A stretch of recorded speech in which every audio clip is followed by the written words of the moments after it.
I'm Ingrid, I'm 34, and the last time my whole family laughed at me, my 8-year-old son ended the party.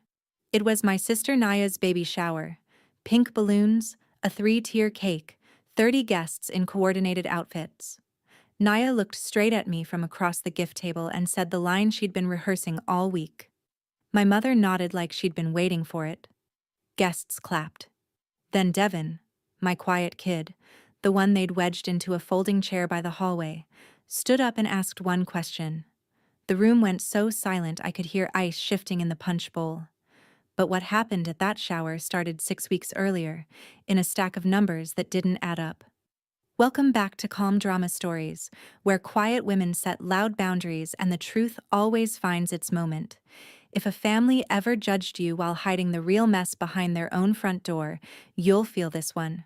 Drop a comment, tell me where you're listening from, and be sure to subscribe. 6 years ago, my husband left a sticky note on the kitchen counter. Not a letter. Not a conversation. Just 4 words. I can't do this. And his ring sitting next to the toaster. Devin was too. He kept walking to the front door for a week after, pressing his face against the glass, and I kept pulling him back and pretending the sound I made was a laugh. I didn't have a career then. I had half a degree in accounting and a $340 checking balance. So I finished the degree at night. I passed the CPA exam with Devin sleeping on a folded blanket under my desk because I couldn't afford a sitter past 9. By 29, I'd started my own forensic accounting practice. Just me, a laptop, and a rented office above a dry cleaner that smelled like chemical lavender. By 34, I had 11 steady clients, a mortgage I was 3 years ahead on, and a son who could name every dinosaur that ever lived. None of that mattered to my family. To my mother Carol, I was still the daughter who couldn't keep a man.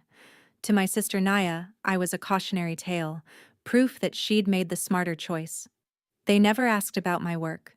Never asked how Devin was doing in school. Every Thanksgiving, every birthday, every phone call circled back to the same arithmetic.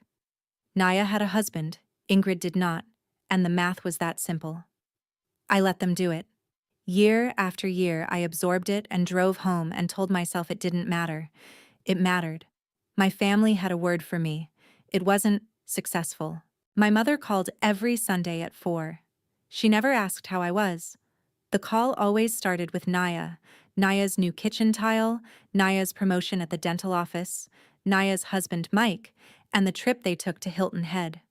If I mentioned Devin made honor roll, Mom would say, "That's nice," and pivot back to the real headline.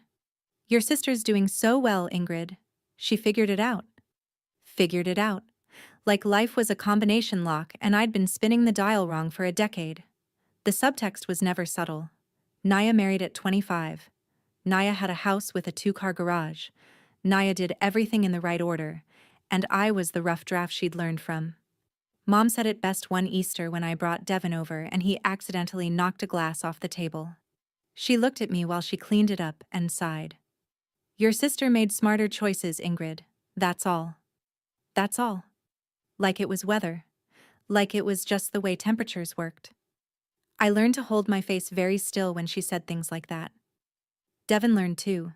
He'd go quiet and press into my side, and I'd feel his small fist grip my sleeve. He was 8, and he already knew when a room had turned against us. I should have said something years ago. I should have drawn a line in the tile grout of my mother's kitchen and told her that my son could hear every word.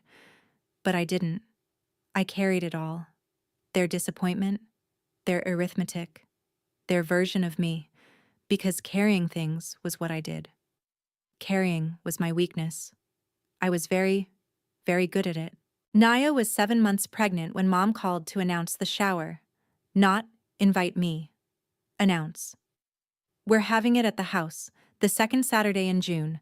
I'll need you here by 8 to set up the chairs." I held the phone away from my ear and stared at Devin, who was building a Lego bridge on the carpet. "So I'm setting up," I said. "Well, someone has to. Naya can't lift things." There was no mention of a +1. No mention of Devin. When I asked if I should bring him, Mom paused for 3 full seconds. "I suppose. Keep him out of the way. Keep him out of the way." my kid. Her grandson. I said okay because that's what I did. I said okay. And then I sat with the word afterward like it was a rock I'd swallowed. Mike was the reason Naya's life looked the way it did. He was 36, broad-shouldered, worked in regional sales for a building supply company. He brought Mom flowers on her birthday. He grilled steaks at every cookout and called her Mom C with a wink. The whole family treated him like a trophy Naya had earned for doing life correctly. Nobody questioned the business trips. Mike traveled every other weekend. Territory visits, he called them, covering accounts across the Tri-County area. Sometimes he'd be gone Friday to Sunday. Sometimes he'd leave Thursday and come back Monday morning looking tired and smelling like a different soap. Nobody blinked. Nobody is that good. I do numbers for a living. I know when something doesn't add up. But I pushed the thought down the way I pushed down everything else because questioning Mike meant questioning Naya, and questioning Naya meant another Sunday call about choices. Let me paint you a picture of Naya's life. 3-bedroom colonial on Birch Lane. A nursery she'd been decorating since month 4. Sage green walls, a $900 crib, monogrammed onesies lined up in the closet like little soldiers. Instagram photos every week. Mike's hand on her belly. Mike assembling the changing table. Mike holding a pair of tiny shoes to the camera with a caption that said, "Counting down." 38,000 hearts. I scrolled past them at midnight while reviewing a client's expense discrepancies. I'm not going to pretend I didn't feel it. The sharp little bite of watching your younger sister build the life people assumed you'd failed at. I felt it. I also noticed things. The way Mike's territory kept expanding. The weekends that stretched longer. He'd leave on a Friday saying he had accounts in the eastern counties and come back Sunday night smelling like a soap that wasn't in their bathroom. Naya never questioned it. Mom called it work ethic. I called it a pattern because patterns are what I see when I look at anything long enough. There was the time Devin came home from school and said Uncle Mike had promised to take him to a baseball game but never showed. He forgot, Mom. It's fine. Devin was 8. He was already learning to forgive men who disappear, and I hated that more than anything my mother ever said to me. There was also the Wednesday Mike didn't come to Devin's school play. He'd promised. Devin had saved him a seat. The seat stayed empty for 45 minutes before Devin stopped looking at the door. When Mike called the next day with an excuse about a flat tire in Reedsville, Devin said, "It's okay," in a voice so practiced it broke something in my chest. If a relative ever made you feel small at a family party while hiding their own mess, you already know how this ends. But trust me, you don't know how. Tell me in the comments, who was your perfect relative? Subscribe so the algorithm actually shows you the ending. 5 weeks before the shower, Mike called me. Not Naya, not Mom. Me. He needed a favor. And that favor is where this whole thing cracked open. The favor was Devin. Naya had a prenatal appointment and Mom was going with her, and Mike offered to pick Devin up from school and take him out for the afternoon so I could meet a client deadline. I almost said no. Something twitched in my gut, the way a number twitches on a spreadsheet before you find the error. But Devin's face lit up. Uncle Mike said we'd get milkshakes, Mom. And I said yes. They were gone 4 hours. When Mike's truck pulled into my driveway at 6, Devin hopped out happy and sticky-faced, clutching a small paper bag. Uncle Mike got me a toy. I thanked Mike, waved, watched him back out. Then I looked in the bag. A race car. Red. Small. The kind you'd buy for a 3-year-old, not an 8-year-old. The packaging said ages 2 to 4. I turned it over. Huh. Devin shrugged. He grabbed 2 from the store. One for me and one for... He stopped. One for who, Dev? He bit his lip. I wasn't supposed to say. I let it go. I shouldn't have, but I let it go. Later that night, I was moving laundry from Mike's truck seat to the house. He'd left Devin's jacket, and a crumpled receipt fell out of the pocket.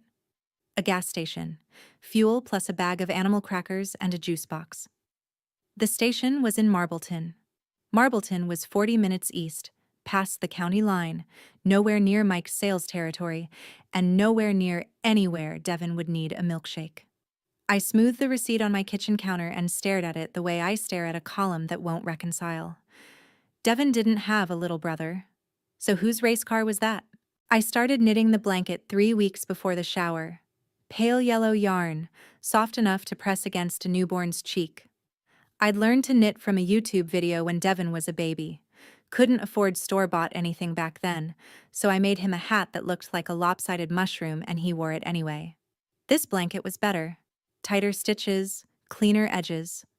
I worked on it after Devin went to bed, sitting cross-legged on the couch with the TV muted, pulling yarn through loops until my fingers ached.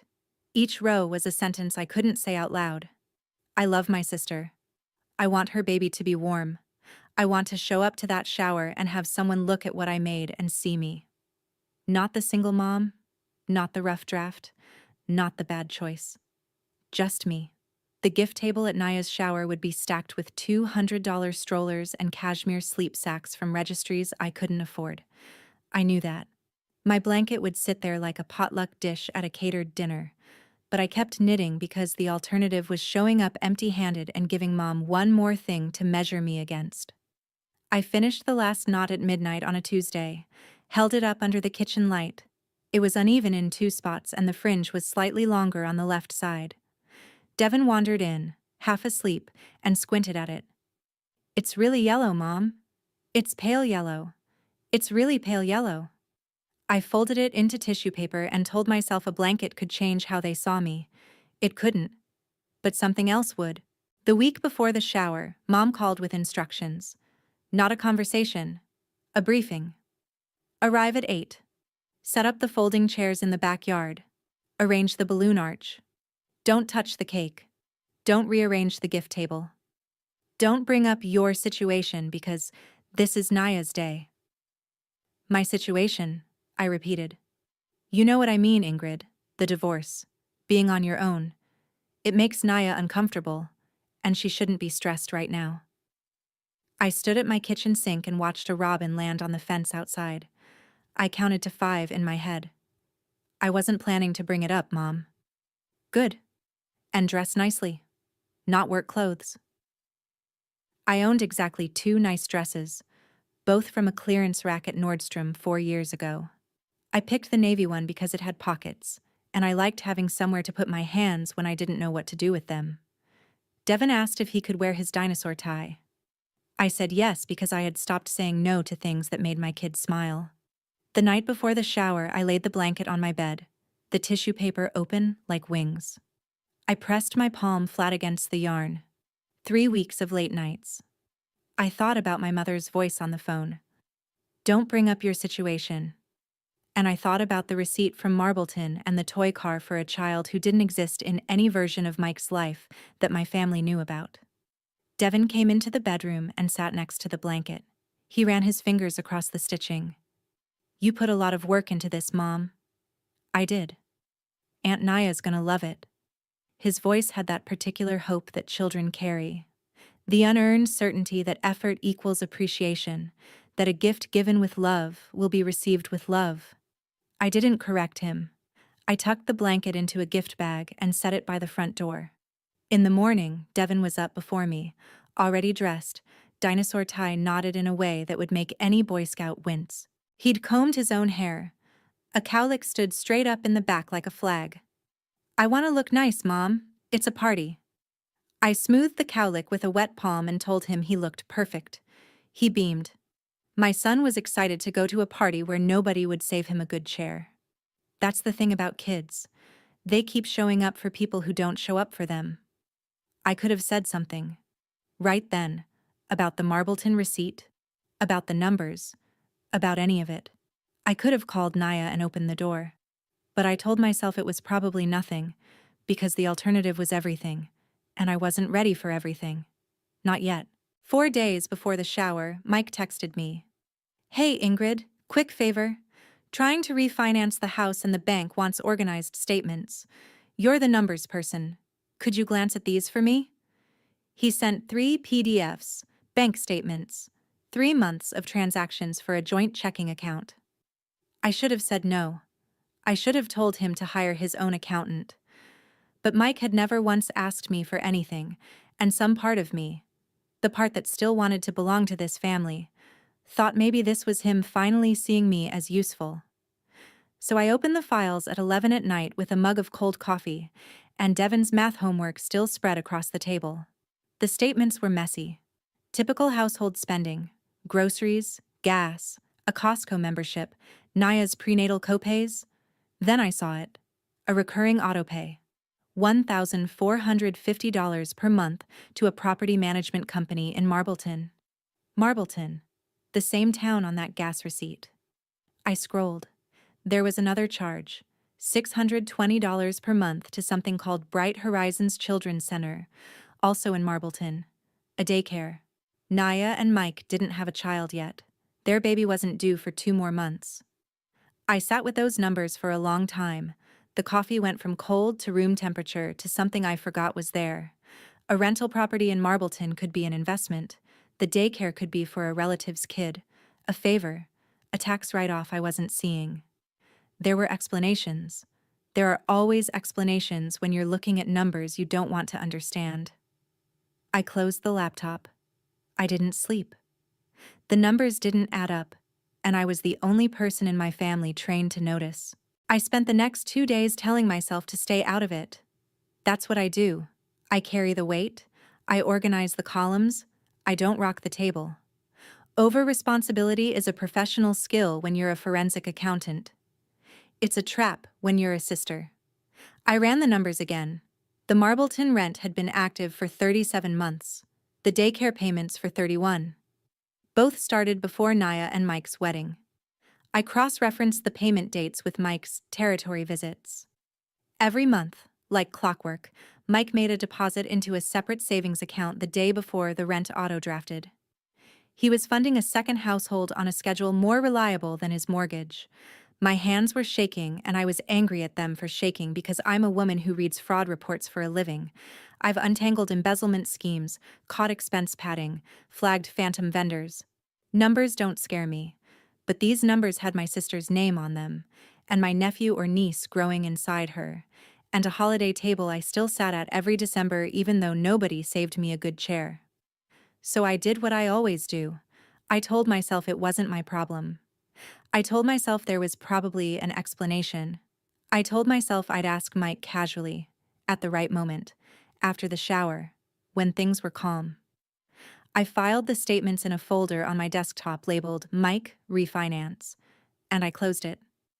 I picked up Devon's math homework and checked his long division. He'd gotten every answer right. "You're good at this, Dev." He grinned. "I learned from you." The next morning, sitting in my office above the dry cleaner, I opened a case file for a client, a small business owner whose partner had been siphoning cash into a personal LLC for 3 years. The partner coached Little League, organized the company picnic, brought donuts every Friday. Everyone loved him. The books told a different story. I stared at the spreadsheet and thought about Mike's donuts, the steaks he grilled, the flowers he brought Mom, the way he kissed Naya's temple in every photo like a man performing marriage for an audience. Charm is a column that doesn't reconcile. I've seen it 100 times in fraud work. The people who steal the most are never the ones who look like they'd steal. They're the ones who bring donuts. I closed the client file and opened the folder labeled Mike Refinance. I stared at the Marbleton autopay for 60 seconds, then closed it again. I'm trained to follow money, I just didn't want to follow it here.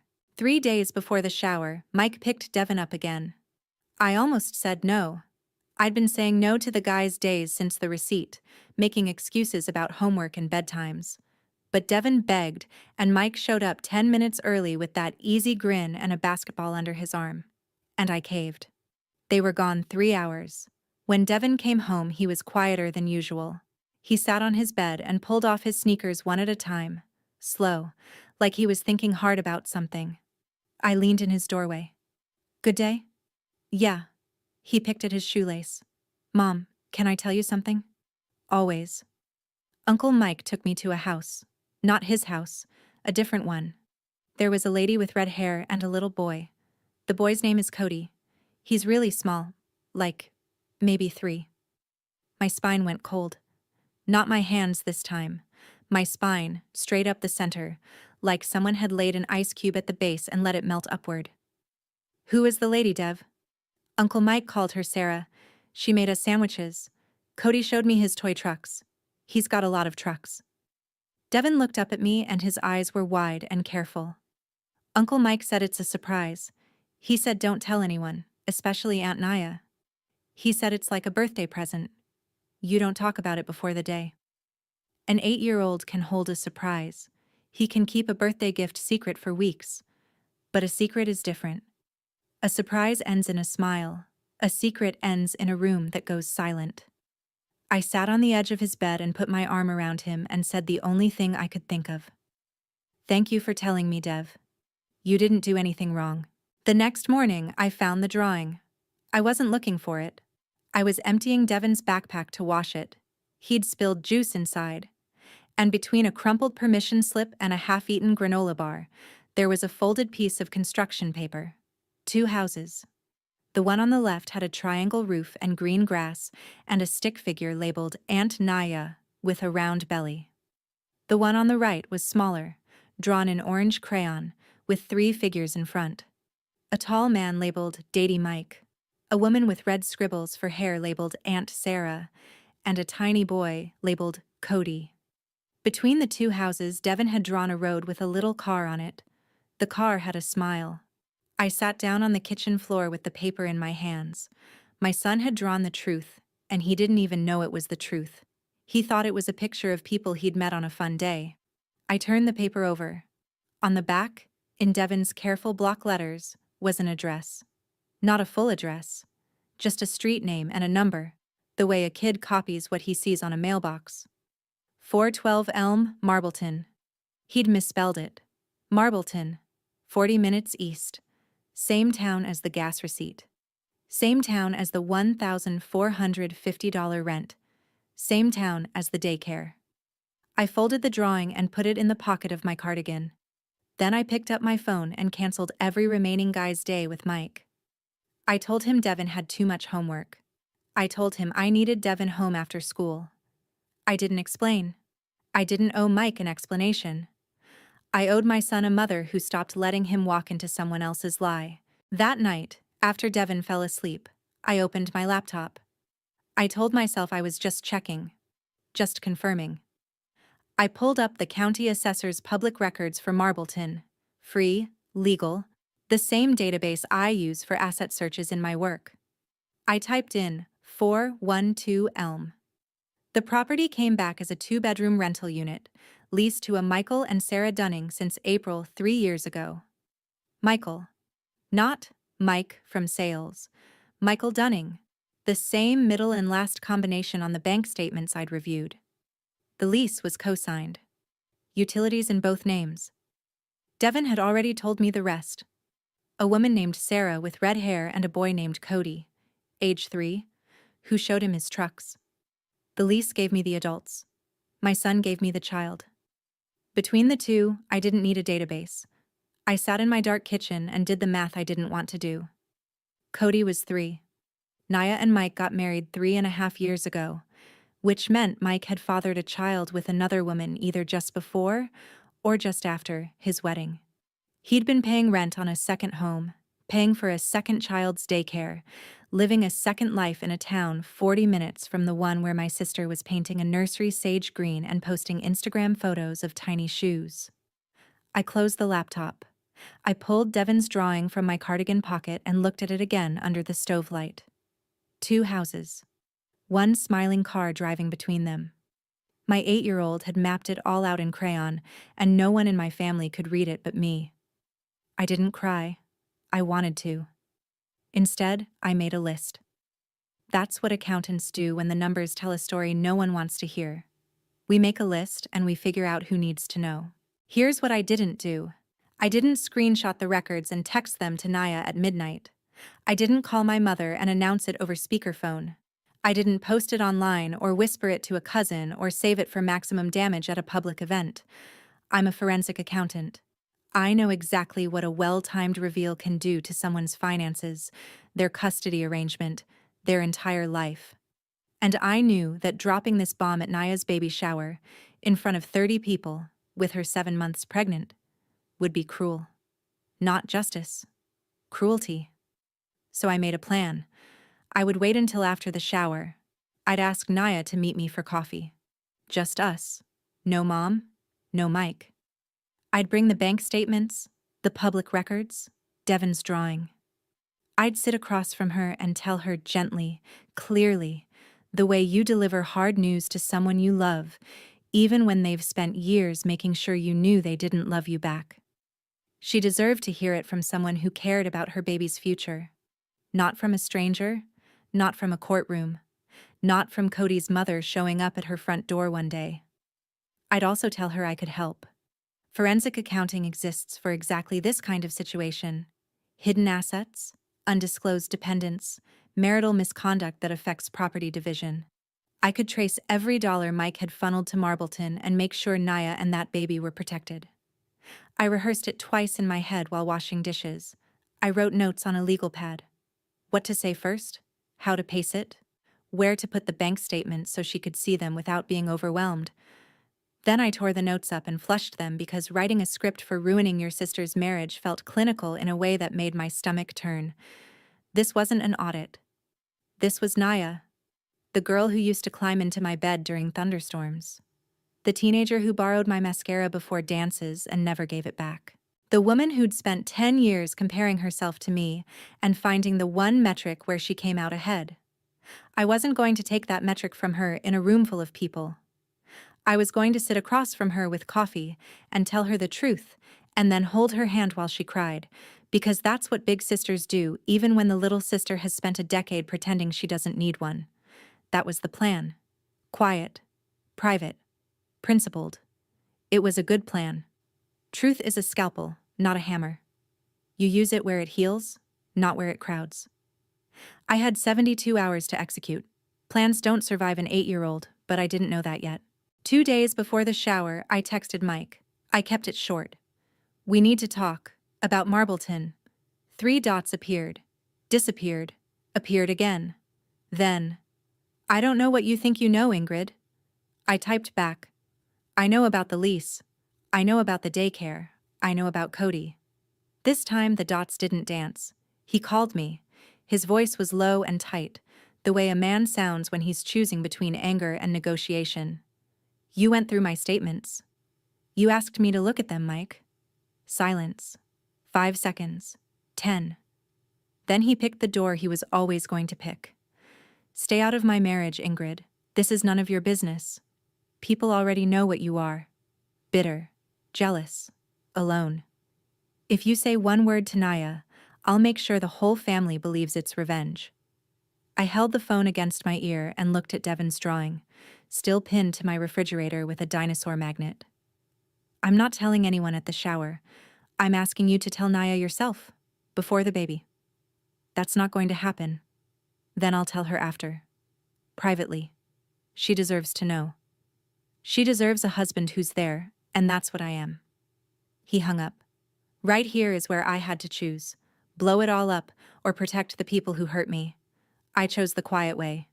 You might have chosen different. Tell me below. And if you're rooting for that blanket to mean something, hit like so I know you're still with me. Mike had 2 days to come clean. He spent them smiling for baby shower photos. He posted one that night, Naya kissing his cheek. Caption. Almost time. 32,000 hearts. I went to bed with my phone face down. Saturday. 8 a.m. Mom's backyard looked like a page from a magazine I couldn't afford to subscribe to. A balloon arch in blush and gold framed the patio door. White folding chairs lined up in perfect rows, each one tied with a ribbon that probably cost more than my lunch budget. A 3-tier cake sat on a pedestal table. Fondant roses, Baby Dunning in cursive. There was a mimosa bar, a photo booth with props, a clothesline of tiny onesies pinned with wooden clips. Devon and I pulled into the driveway at 7:58. I wore the navy dress with pockets. Devon wore his dinosaur tie. He carried the blanket, wrapped in tissue, tucked under his arm like a treasure. I carried nothing but my car keys and every ounce of composure I'd been building for 34 years. Mom met us at the side gate. She didn't say hello. She pointed at the stack of chairs against the garage wall. Those need to go in the backyard, 5 rows of 6, and make sure the ribbons face front. Good morning, Mom. She looked at Devin. He can sit in the hallway. There's a folding chair by the coat rack. My son, her grandson, assigned to a hallway chair like an afterthought. I knelt in front of Devin and straightened his tie. You're going to sit with me, I said, quiet enough that Mom didn't hear. He nodded. We set up 30 chairs in the June heat while caterers carried silver trays past us without making eye contact. Naya arrived at 9:30 in a white sundress, glowing, one hand on her belly, Mike beside her with his arm around her waist. He saw me across the yard. His jaw tightened for half a second. Then the grin came back. Practiced. Perfect. 30 guests would arrive in an hour. None of them knew what I knew. The gift table was a monument. Stacked boxes from registries, a Boogaboo stroller still in plastic, a cashmere sleep sack, a white noise machine that cost more than my first car payment. Bags with curled ribbons, envelopes with checks, a crystal picture frame engraved, "Baby's first year." I set my gift at the end of the row. It looked exactly how I knew it would look. Small, soft, wrapped in tissue paper that was slightly wrinkled from Devin carrying it under his arm. Naya worked the crowd for an hour. Hugs, photos, laughter. She moved through the party like she was hosting a gala, which, in a way, she was. When she finally made it to the gift table, she opened the big ones first. Each box got a squeal, a held-up display, a round of applause. Then she reached mine. She pulled the tissue paper back and held up the pale yellow blanket between 2 fingers like she was checking a piece of fabric at a clearance sale. Oh. She tilted her head. Homemade. That's so... you, Ingrid. She set it on the chair behind her. Not on the display table with the other gifts. Not in her lap. On the chair. Behind her. Like a napkin she'd deal with later. 2 women next to me exchanged a glance. One pressed her lips together.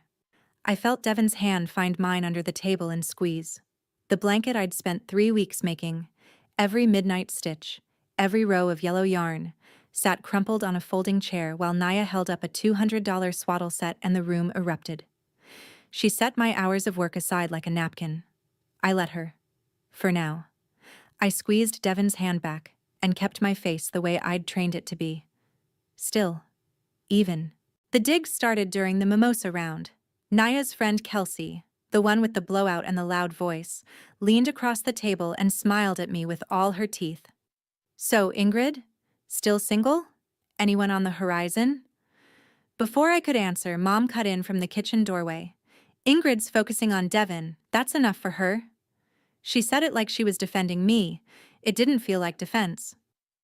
Another woman, Mike's cousin, I think, tilted her champagne glass toward Naya and Mike. You two are just the cutest. Naya, you really found a good one. Naya beamed. Mike put his hand on her back. His phone buzzed in his pocket. He didn't check it, but I saw his hand drift toward it and stop. Some of us just attract the right kind of man, Ingrid. It's not luck. That was Mom's friend Diane. She patted my arm when she said it, like she was consoling me at a funeral I was attending for my own life. Devin sat beside me in a chair that was too tall for him, his feet dangling 6 inches off the grass. He'd been quiet the whole time, watching the adults with that careful, cataloging look he gets when he's processing something. A woman I didn't know cooed at Naya's belly and said, "Your baby is going to have the best life. 2 parents, a beautiful home, everything." She looked at me when she said everything, like I was the counterexample. Devin tugged my sleeve. Mom, can we go soon? Not yet, honey. They keep talking about us. He was 8, he could hear it all, and I was sitting in a backyard full of people who used my life as a cautionary tale between sips of mimosa. At 2 o'clock, Mom stood up with a glass of champagne and clinked it with a fork. The yard went quiet. 30 faces turned toward her. She was wearing the blouse she saves for church. Cream, pearl buttons, and her hair was set like she'd been to the salon that morning. She had.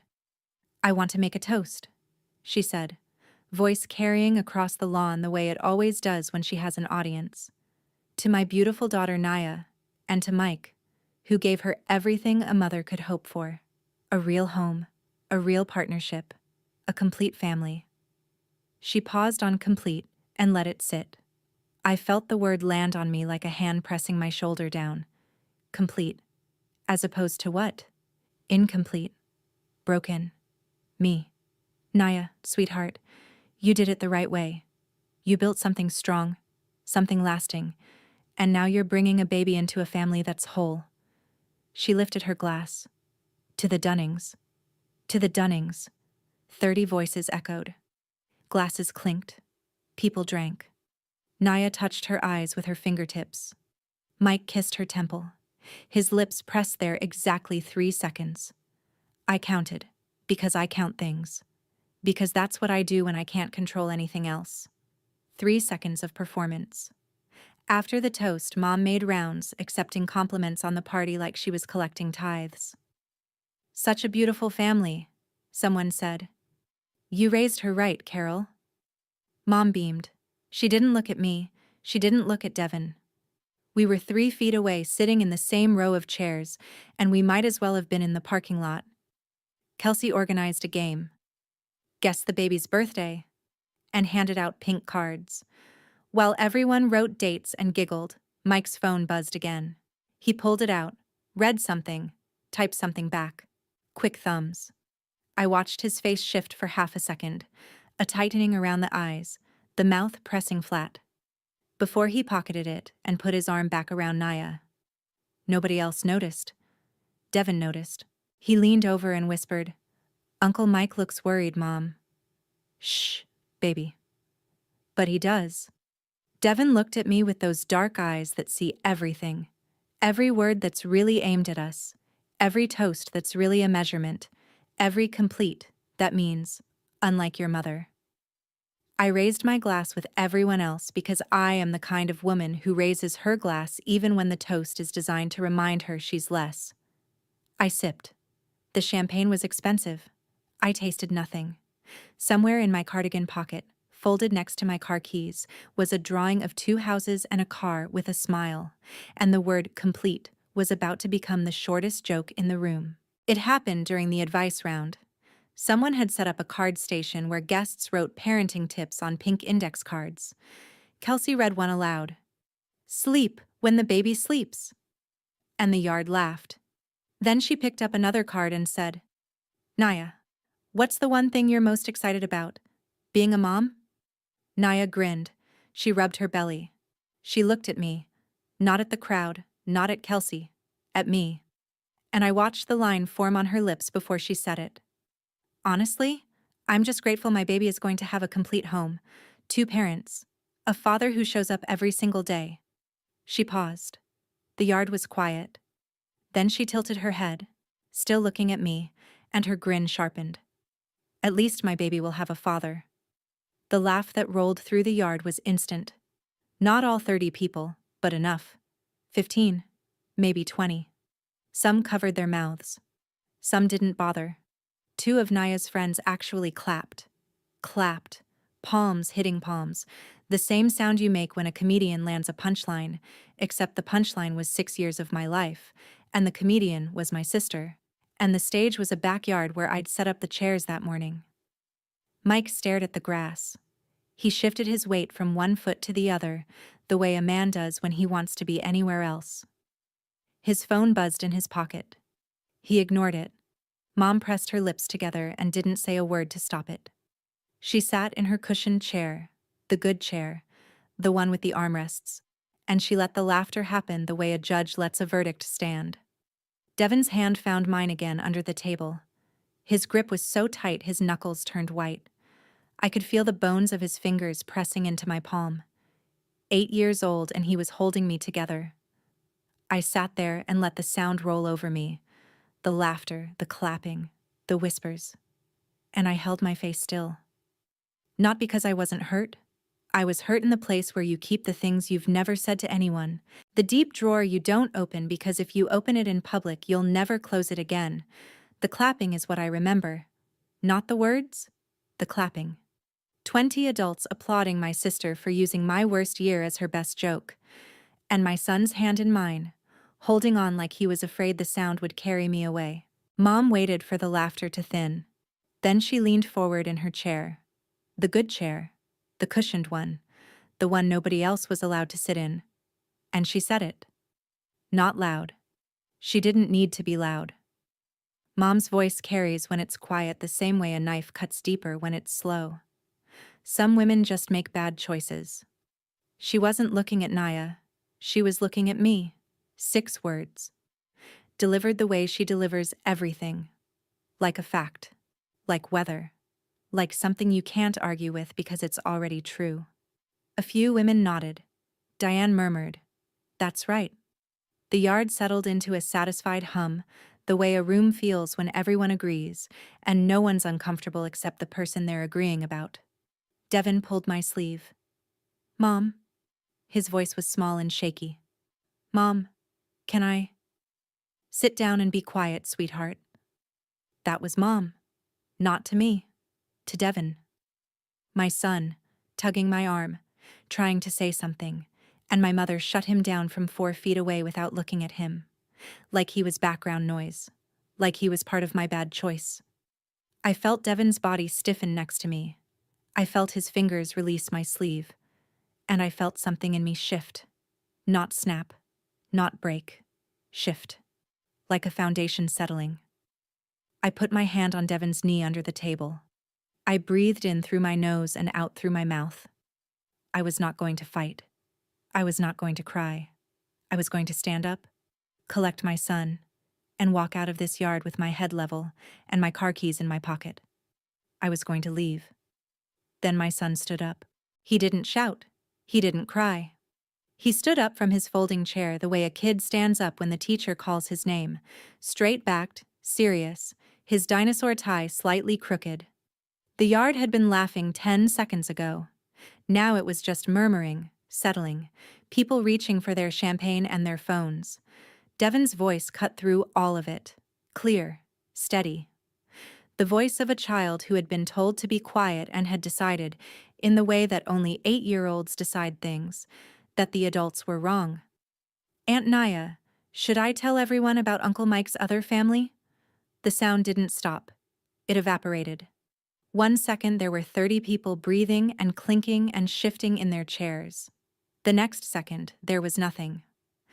I've been in conference rooms when a fraud finding is read aloud. I've watched CEOs go pale. I've seen silence that costs people their careers. I have never heard a silence like the one my son made in that backyard. Naya's smile didn't fall. It froze. Like someone had paused a video 1 frame before the picture breaks apart. Mike was standing by the mimosa bar. His hand was around a glass. The glass didn't move. Nothing moved. Devin looked around the yard the way he looks around a classroom when he's answered a question and isn't sure if he got it right. "Uncle Mike has another house," he said. Quieter now, talking to Naya, but loud enough for the front row to hear. "With Aunt Sarah, and a boy named Cody. He's 3. He showed me his trucks. 30 people, 30 faces. Every single one turning, not toward Devin, not toward Naya, toward Mike. Mike, whose hand was still on the glass. Mike, whose face had gone the color of the fondant on the cake.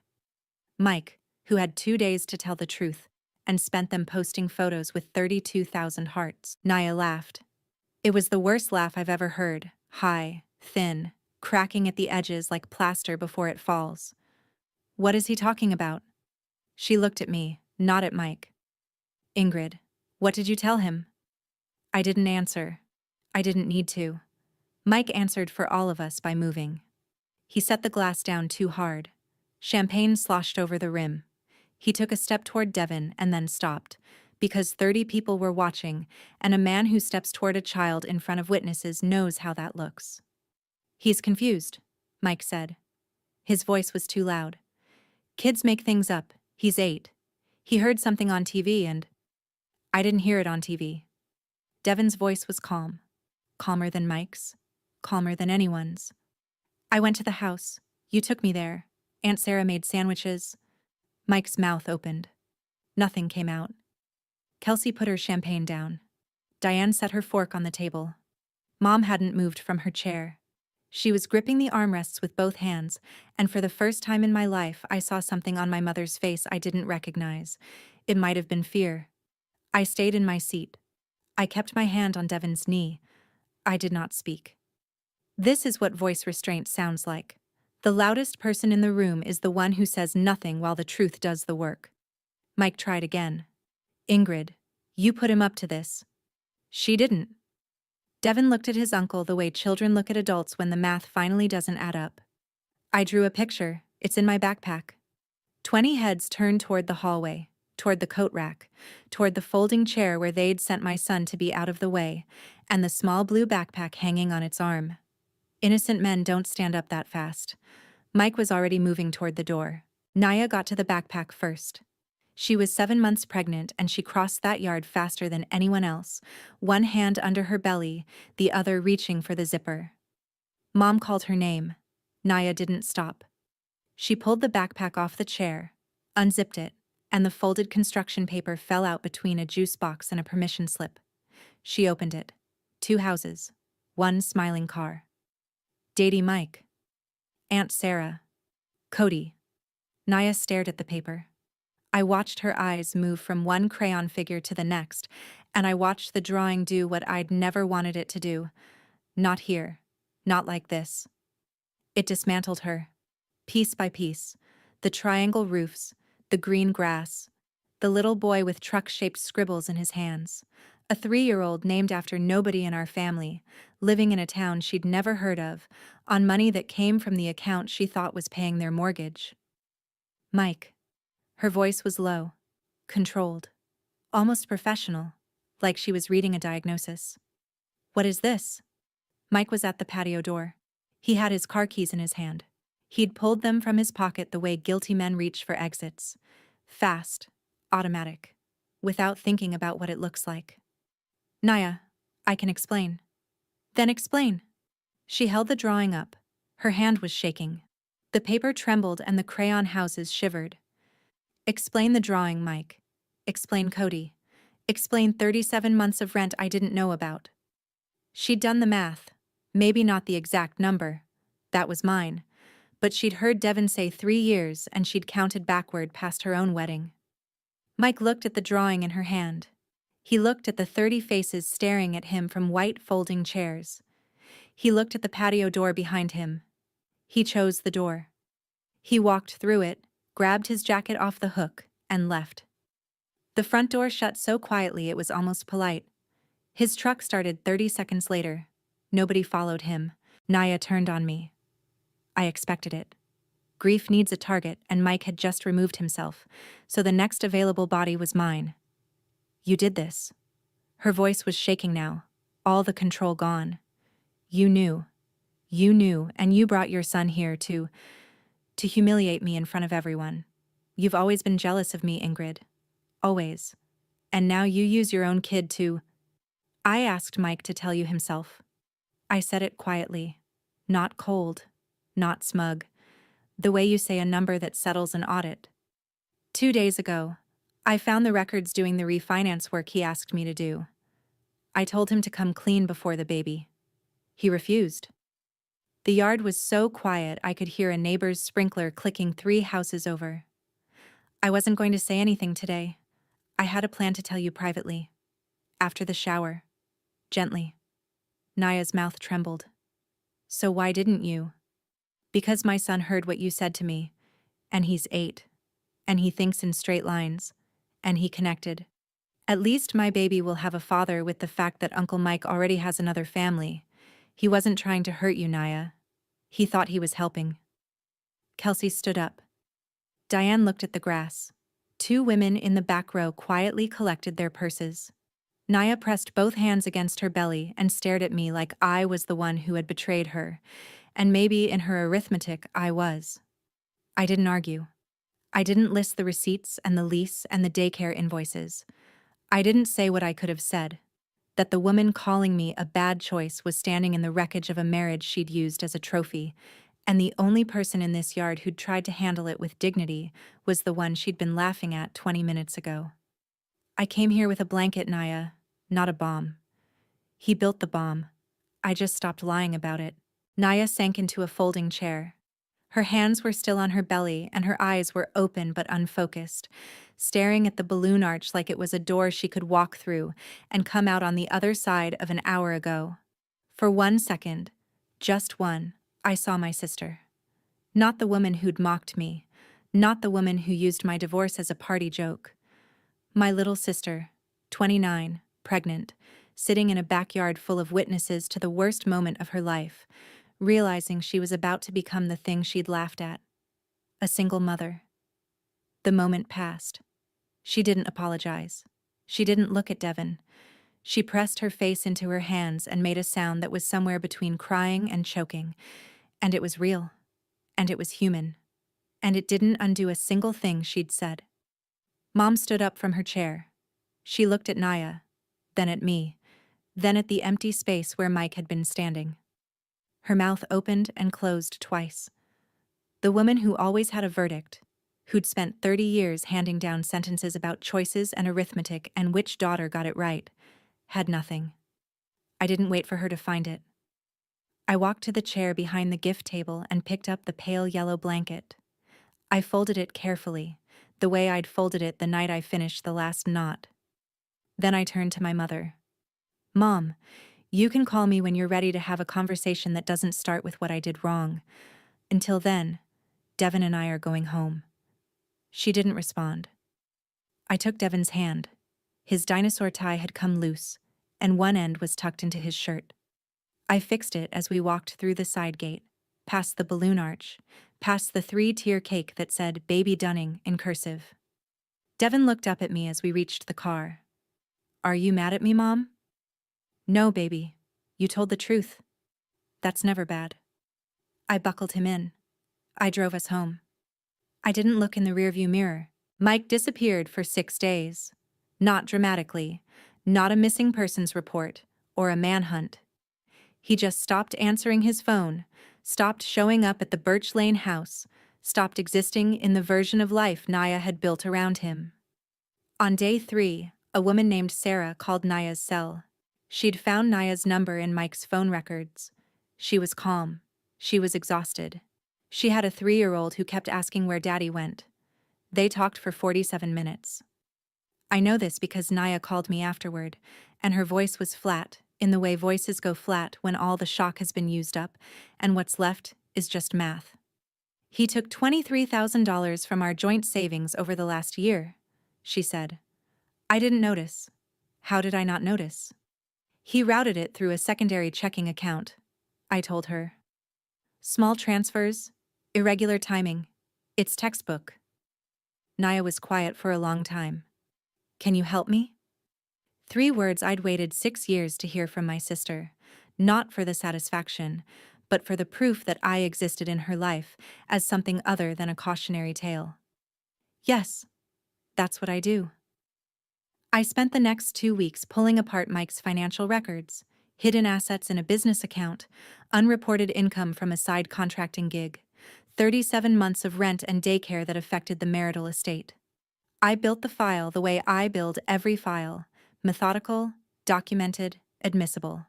Naya hired a family lawyer. The lawyer looked at my file and called it the most organized set of financial discovery documents she'd ever received from a non-attorney. Mom called once. She didn't say she was sorry. She said, I didn't know about Mike. I told her the same thing I'd told her at the shower. You can call me when you're ready to have a conversation that doesn't start with what I did wrong. She hasn't called back yet. I sent the blanket to Naya by mail. No note, just the yellow yarn in a clean box. The baby would need it. The baby was innocent. Some women do make bad choices. I'm just not the one in this room. That night, after I mailed the blanket, Devin and I sat on the kitchen floor and ate ramen from mismatched bowls. The apartment was quiet. No champagne, no balloon arches, no toasts about complete families. Devin had a noodle hanging from his chin and he slurped it in with a sound that made us both laugh. Mom? Yeah, Dev. Aunt Naya said your baby, meaning me, doesn't have a father. Is that bad? I put my bowl down. I pulled him into my side, noodle chin and all. You have me. I have you. We're not missing anything, Dev. He thought about it. The way he thinks about everything, slowly, carefully, turning it over like a rock he found in the yard. What about Uncle Mike's other kid, Cody? Cody has people who love him too, even though the grown-ups messed it up. Even though the grown-ups messed it up. Mom, at the party, when everybody laughed at you, I didn't think it was funny. I know, baby. That's why I said it. Not to be mean. Aunt Naya kept saying stuff about dads, and I kept thinking, but Uncle Mike already has a whole other family, so why is everybody laughing? His logic was clean. Cleaner than any courtroom argument, any financial audit, any carefully rehearsed speech I would have given over coffee. He saw a contradiction and he said it out loud. That's all. That's everything. He leaned into me and we sat there on the linoleum with the overhead light buzzing and the fridge humming and the leftover smell of instant broth between us. 2 people, 1 kitchen floor. No audience, no ribbons, no arithmetic about what counts as complete. A family isn't whole because 2 parents stand in the photo. It's whole when no one in it has to lie to be loved. Devin taught a room full of grown-ups that in one sentence, and I've never been prouder to be the woman they called a bad choice. That's my story. A handmade blanket, a crayon drawing, and an 8-year-old braver than every adult in the room. If you've ever been the one your family judged while they hid the real mess behind matching outfits and Instagram posts, let this be your reminder. Quiet women see everything. If this reached you, share it with someone who needs it. Drop a comment, hit subscribe, and I'll see you in the next one. My name is Annabelle Thompson, and I'm 28 years old. 4 weeks ago, my parents sold my grandmother's antique piano, the one she promised would be mine, and used all $95,000 to buy my sister a brand new Mercedes. They thought Grandma was too sick in hospice to ever find out. They thought I was too weak to tell her. They were wrong. When I finally told Grandma what they'd done, she didn't cry. She didn't scream. She simply reached for her phone, dialed 1 number, and said 7 words that would destroy everything my parents thought they owned. Before I tell you what those 7 words were, and what happened next at my mother's 60th birthday party, please take a moment to like and subscribe, but only if you genuinely enjoy this story. Drop a comment, and let me know where you're watching from and what time it is there. Now let me take you back to the day it all started, the afternoon my grandmother was admitted to hospice. The call came on a Tuesday afternoon, right after my last piano lesson of the day. Eleanor's had another heart attack, my father said. No greeting, no warmth. She's stable, but they're moving her to hospice. Family meeting at the hospital in an hour. I dropped everything. By the time I arrived, my parents and my sister Megan were already huddled in a corner of the waiting room, speaking in low voices. My father, Richard Thompson, stood with his arms crossed. My mother Diane clutched her designer purse like a lifeline. And Megan, 4 years younger, always the favorite, was scrolling through her phone, barely looking up. Good, you're here, my father said. We need to divide responsibilities. Not, how are you holding up? Not, this must be hard for you. Just logistics. Someone needs to visit Mother daily, he continued. Diane and I have the business to run. Megan's in a critical phase with Daniel's family. Daniel Harrison. Megan's boyfriend of 8 months, son of my father's most important business partner. So, Annabelle, my father looked at me like he was assigning a chore. You'll handle the visits. Your schedule is flexible. Teachers don't exactly work overtime. I wanted to say that I taught music to 37 children every week, that I ran after-school programs, that my time had value too, but I didn't. Of course, I said quietly. I want to be with her anyway. Perfect. My father was already turning away. Keep us updated if anything changes. As I walked toward Grandma's room, I heard my mother's voice drift down the hallway, meant for Megan's ears alone. At least she's useful for something. I kept walking. I didn't turn around. Not because I didn't hear, but because I'd grown so used to this kind of pain that I'd stopped expecting it to be acknowledged. Grandma Eleanor's room smelled like lavender and old books. She insisted on both. They try to make everything smell like antiseptic. she told me on my first visit. I refuse. If I'm going to die, I'll die surrounded by things I love. She was 76, sharp as a blade, and dying of congestive heart failure. The doctors gave her weeks, maybe a month or two if she was lucky. I visited every day after school. We talked about music, about her years performing across concert halls in the Northeast, about my students who couldn't yet read notes, but already felt rhythm in their bones. One evening, she reached for my hand. Her grip was weaker than I remembered, but her eyes were fierce. Annabelle, I need you to know something. Anything, Grandma. The Steinway. She paused, letting the words settle. My mother's piano, the one from 1892. I knew it well. I'd learned my first scales on those ivory keys when I was 7 years old. That piano had been the soundtrack of my childhood, the only place in the family where I felt truly seen. It's yours, she said firmly. I've already told Richard and Diane. Told them last month, in front of everyone. That piano belongs to you. I remembered that conversation. My father's jaw tightening. My mother exchanging a look with Megan. My sister rolling her eyes and muttering something about sentimental junk. Grandma, you don't have to. I want to. She squeezed my hand. You're the only one who understands what it means. Promise me you'll take care of it. I promise. She smiled then, a knowing smile that seemed to hold secrets I couldn't yet see. There are some things more valuable than money, child, and some people who need to learn that lesson the hard way. 2 weeks later, everything changed. Grandma had asked me to bring some old photographs from her house, pictures of her performing days, images she wanted to see one last time. I still had a key, so I drove over after school on a rainy Thursday afternoon. The house was quiet, too quiet. I walked through the foyer, past the dining room, and into the living room where the Steinway had stood for 30 years. The space was empty. I stopped breathing.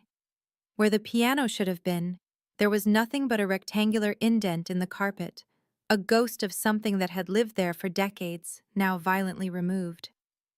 My hands were shaking as I pulled out my phone. Mom, my voice cracked. Where's Grandma's piano? A pause. Then my mother's voice, casual and dismissive. Your father handled it. Adult matters, Anna. You don't need to worry about it. Handled it how? Where is it? I said don't worry about it. Mom. Click. She hung up on me. I stood in that empty living room for what felt like hours, staring at the indent in the carpet. The rain pattered against the windows. Somewhere in the distance, thunder rolled. I drove to my parents' house that evening. My father answered the door with a glass of scotch in his hand, looking annoyed at the interruption. The piano, I said. What did you do? He didn't even flinch. Sold it. Got 95,000 for it. Good price. The world tilted. You sold it? Grandma said it was mine. Grandma's dying, Anna. He took a sip of his drink. She doesn't need a piano, and neither do you. Behind him, I heard the jingle of car keys. Megan appeared in the hallway, grinning. New keys. For a new car. You bought her a car. My voice was flat. With Grandma's piano. My father shrugged like I'd asked about the weather. Mercedes-Benz. Megan needs to make the right impression on the Harrisons. Daniel's family is particular about appearances. That piano was supposed to be mine. And what would you do with it? My mother appeared behind my father, arms crossed. You teach children's music classes, Anna. You don't perform. You don't have the space. Megan needed that money for her future. Her future. I repeated the words, tasting their bitterness. Megan sauntered into the foyer, swinging her new keys like a trophy. Don't be jealous, Anna. It's not a good look. She smiled, all teeth. Maybe if you'd picked a better career, you could afford nice things too. I looked at my parents, at my sister, at the life they'd built where I was always the afterthought, always the one whose needs came last. Does Grandma know? Silence. Does she know you sold her piano? My mother's face hardened. She's in hospice, Annabelle. She's on morphine half the time. She doesn't need to know anything that might upset her. You mean you don't want her to know?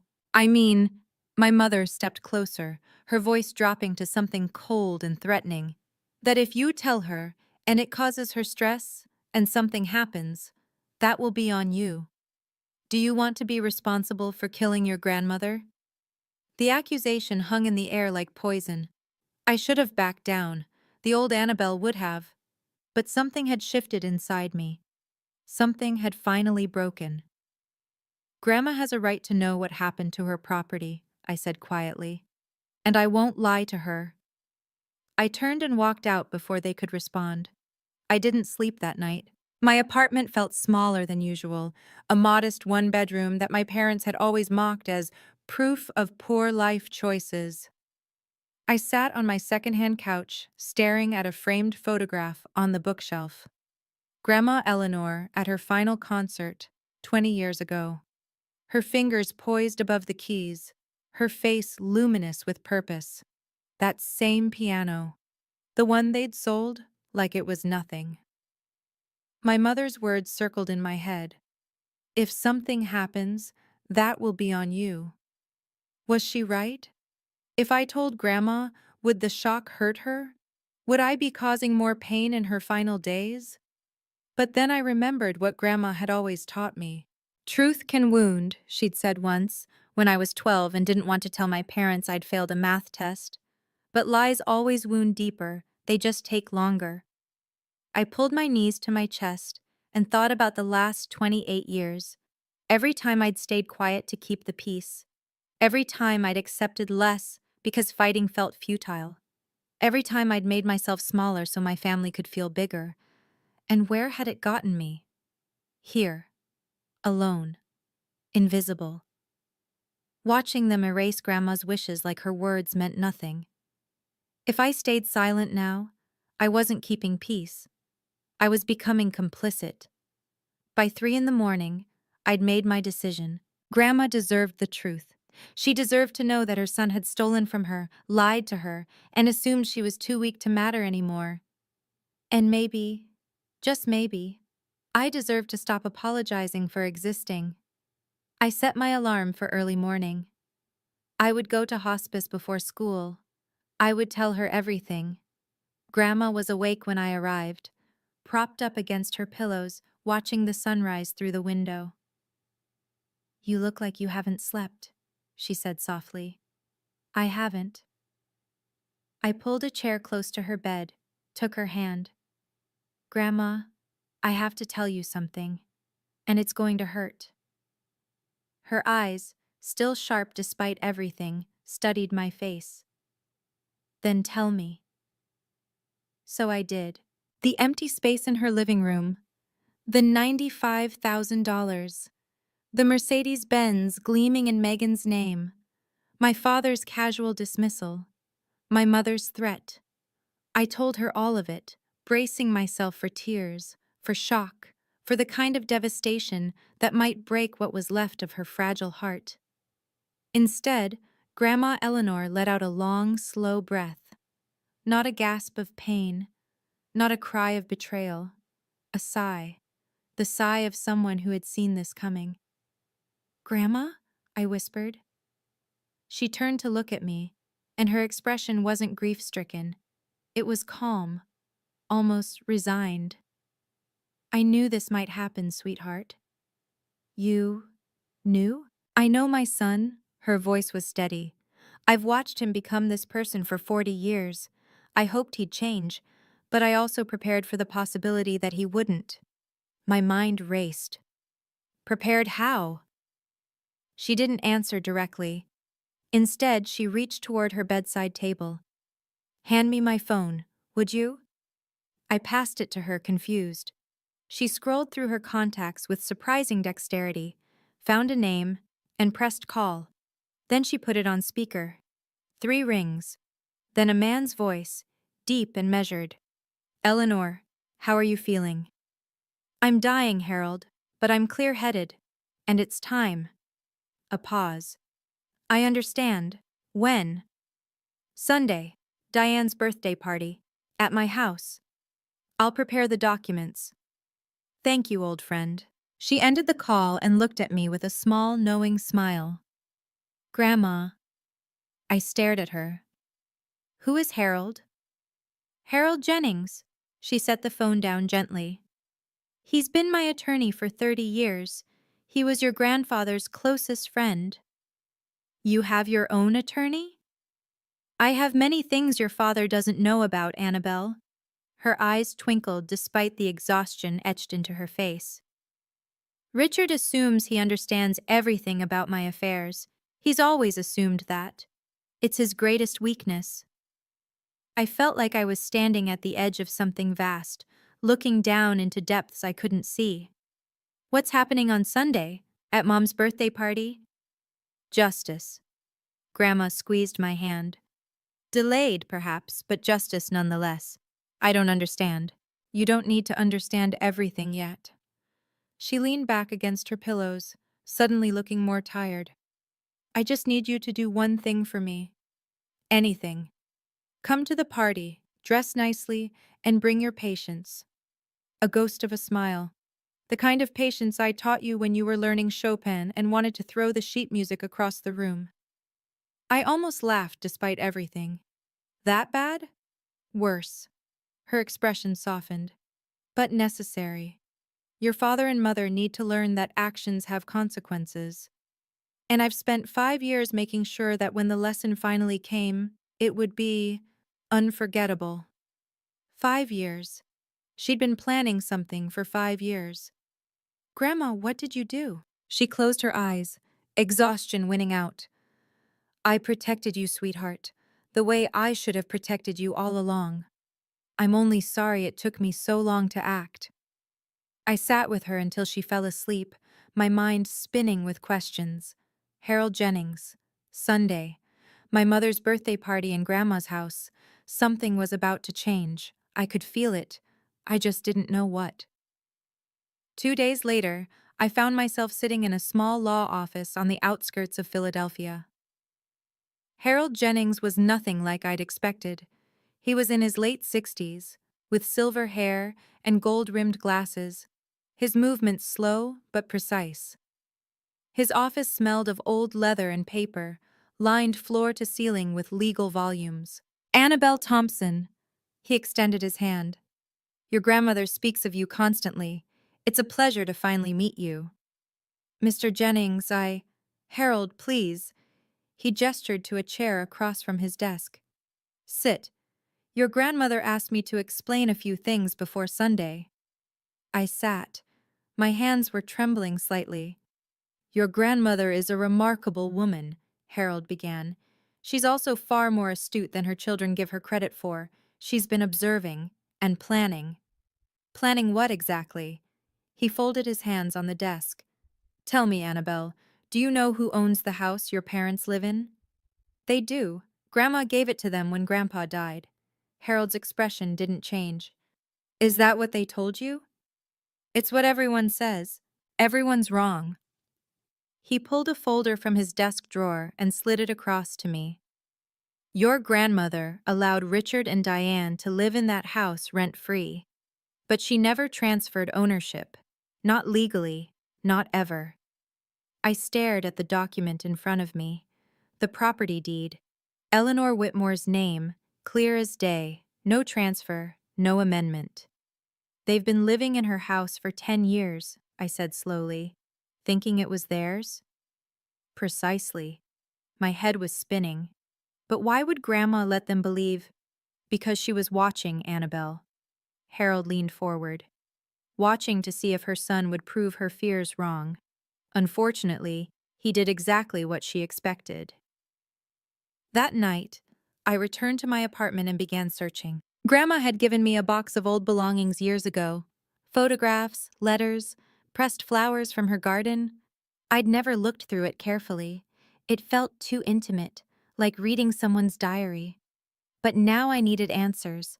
I found it near the bottom, beneath a stack of faded concert programs. A sealed envelope, yellowed with age. My name, written in Grandma's elegant script. And beneath it, 6 words, for Annabelle, when you need to understand. My fingers trembled as I opened it. Inside was a single photograph, a copy of a legal document. The header was partially obscured, but I could see Grandma's signature at the bottom, dated 5 years ago. And in her handwriting, a note clipped to the corner. The house never left my hands, sweetheart. It was only borrowed, and some borrowers don't deserve the privilege. I read it 3 times. Then I understood. Sunday's party was being held at Grandma's house. The same house my parents treated as their own, where they'd hosted dinner parties and holiday gatherings, where they'd sold the piano that sat in the living room like it belonged to them. But it didn't belong to them. It never had. My father had built his entire sense of status on a foundation that didn't exist. I thought about all the times he'd lectured me about real assets and smart investments. All the times he'd mocked my small apartment while standing in a home he didn't actually own. The irony was almost too perfect. I tucked the letter back into its envelope and set it on my nightstand. Sunday was 3 days away. Whatever Grandma had planned, it was going to happen in the place my parents had claimed as their territory, and they had no idea what was coming. The night before the party, Grandma called. Her voice was weaker than before, and I could hear the effort each word cost her. But her mind was still razor sharp. "Annabelle, are you ready for tomorrow?" "I think so." I paused. "Grandma, are you sure about this? It's Mom's birthday. In front of all those people. That's precisely why it needs to be tomorrow." She took a slow breath. "Your father sold my piano in front of everyone. He announced it at that family dinner last month like it was his decision to make. He didn't ask me. He didn't think about you. He assumed I was too weak and you were too quiet to matter." I closed my eyes. "I remember. Then you understand why the lesson needs witnesses." Her voice softened. "I'm not doing this for revenge, sweetheart. Revenge is empty. I'm doing this because it's right, and because you deserve to be protected, especially after I'm gone." Tears burned behind my eyes. "Grandma, I should have acted sooner.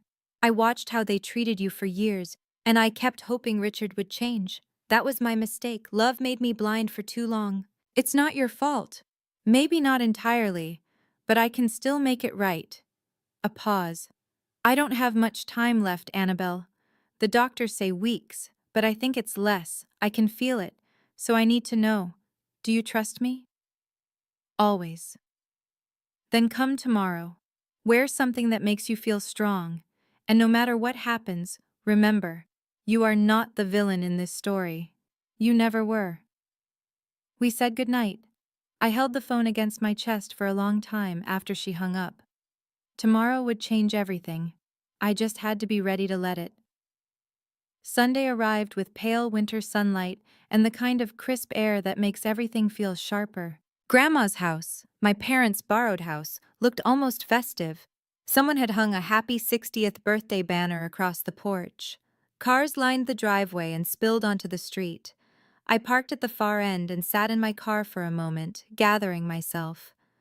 I'd chosen a navy blue dress, simple but elegant. Pearl earrings that Grandma had given me for my 21st birthday. My hair pinned back neatly, armor for a battle I didn't fully understand. Inside, the house buzzed with about 30 guests. Aunts and uncles I saw only at holidays, neighbors from the old days, a handful of my father's business associates. I recognized Mr. Harrison near the fireplace, Daniel standing beside him with Megan on his arm. The living room drew my eye immediately. The corner where the Steinway had stood for 30 years was empty. Someone had placed a large potted plant there, trying to fill the void. It looked ridiculous, a leafy green apology for something that couldn't be apologized away. My mother stood near the dining table in a red designer dress, accepting compliments like a queen receiving tribute. My father hovered nearby, working the room with practiced charm, and in the far corner, almost invisible among the crowd, sat Harold Jennings. His leather briefcase rested beside his chair. He caught my eye across the room and gave an almost imperceptible nod. I nodded back. My Aunt Margaret, Grandma's younger sister, appeared beside me. Anna, sweetheart, how is Eleanor? Really? Tired, I said honestly, but still sharp. She always was the smart one. Aunt Margaret's eyes drifted to the empty corner. I noticed the piano's gone. Richard said Eleanor wanted to sell it? I opened my mouth to respond, but my father's voice cut through the crowd. Everyone, if I could have your attention, please. My father stood in the center of the living room, crystal glass raised, commanding the space like he owned it, which I now knew he didn't. Today we celebrate 60 wonderful years of Diane Thompson. Applause. My mother beamed. And I also want to take a moment to share some exciting family news. My stomach dropped. As some of you know, our daughter Megan has been seeing Daniel Harrison, son of my dear friend and partner, James. He gestured toward Daniel, who smiled politely. And to celebrate her bright future, we have a special surprise. He led the entire party outside, where a gleaming silver Mercedes-Benz sat in the driveway, a red bow perched on its hood. A gift, my father announced proudly, made possible by Grandma Eleanor's generosity. She sold her antique piano to invest in her granddaughter's future. Megan squealed, threw her arms around my father, and posed for photos beside the car. I stood frozen on the porch. He was doing it again, rewriting the story, making himself the hero while erasing Grandma's wishes entirely. A woman I didn't recognize leaned toward her husband. Wasn't that piano supposed to go to the other granddaughter? The music teacher? Her husband shrugged. Guess plans changed.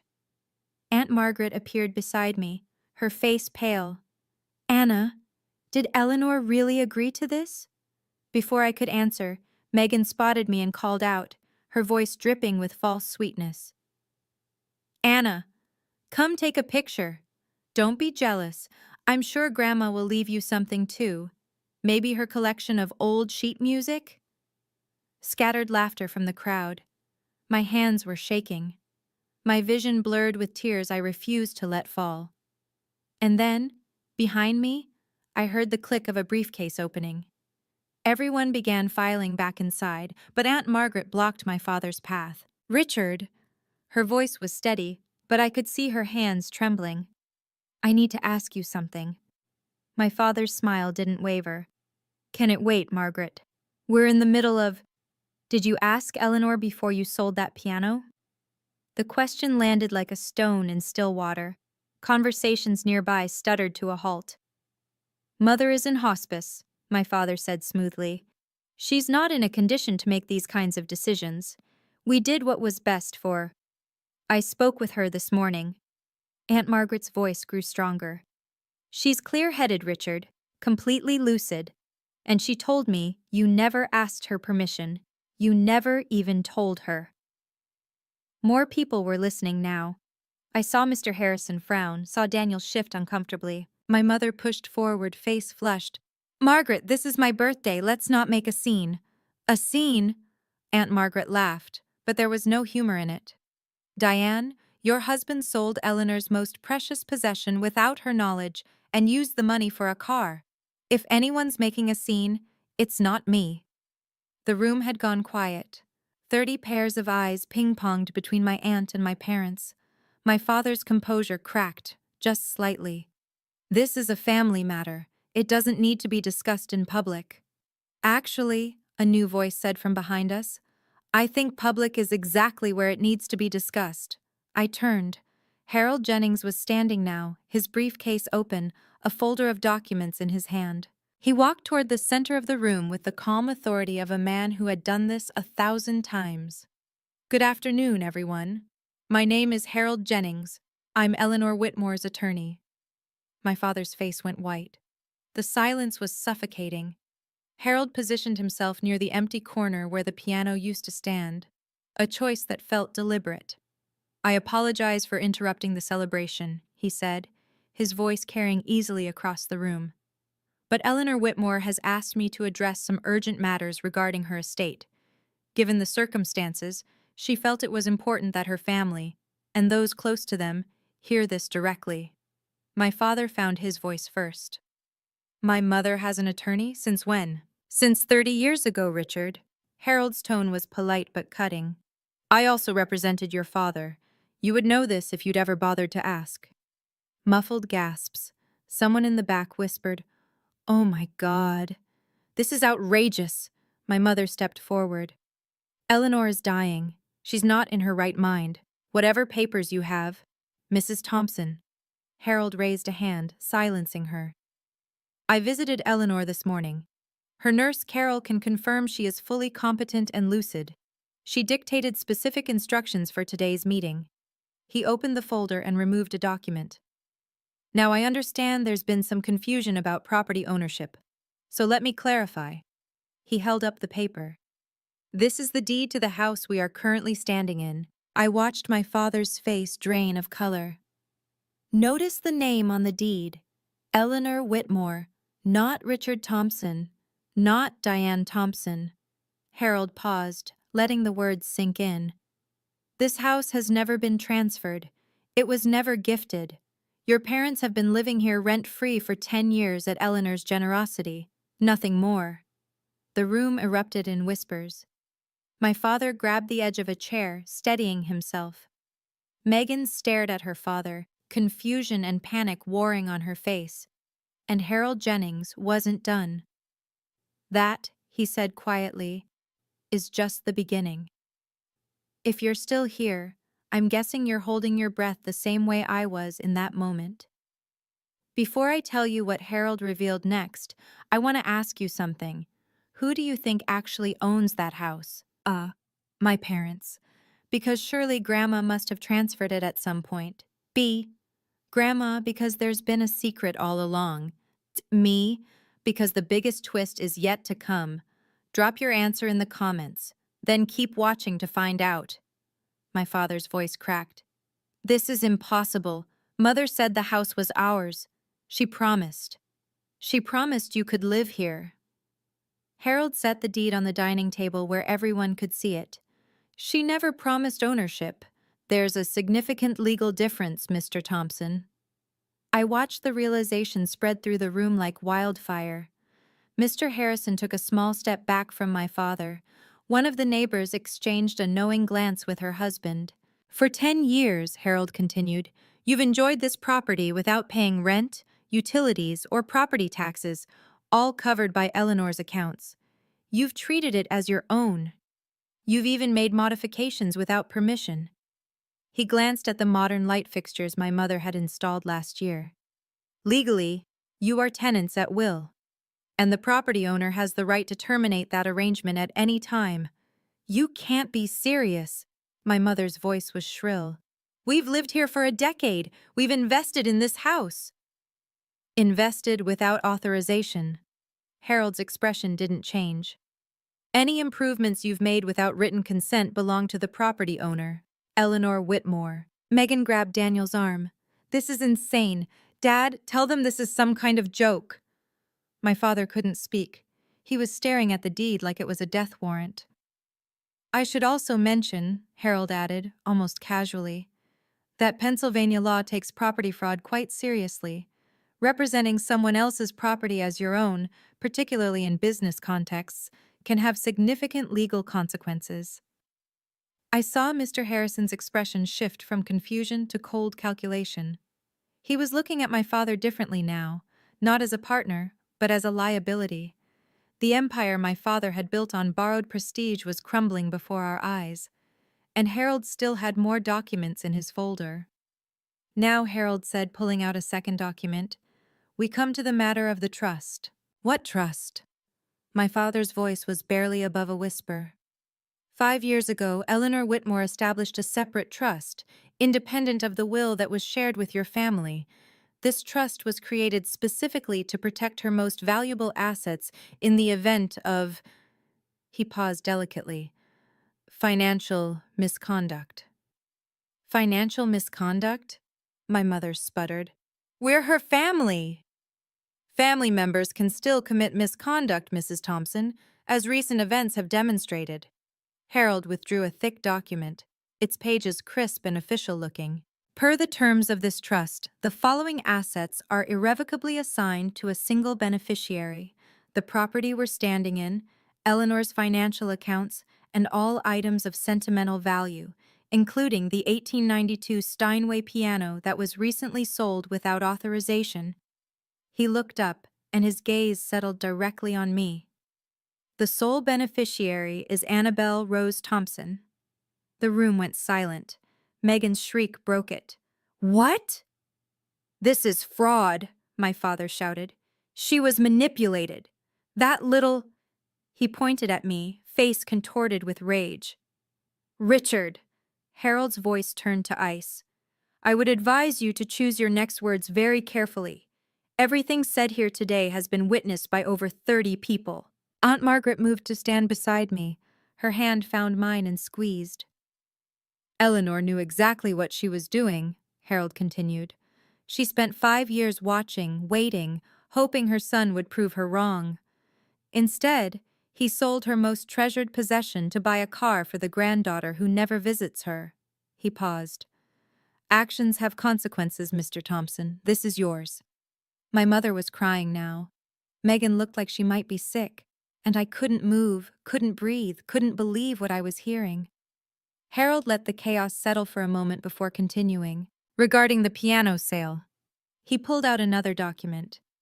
Since the Steinway was part of the trust, and Annabelle is the designated beneficiary, the sale conducted without the trustee's consent, that's Eleanor, constitutes unauthorized disposal of trust assets. What does that mean? Megan's voice was small.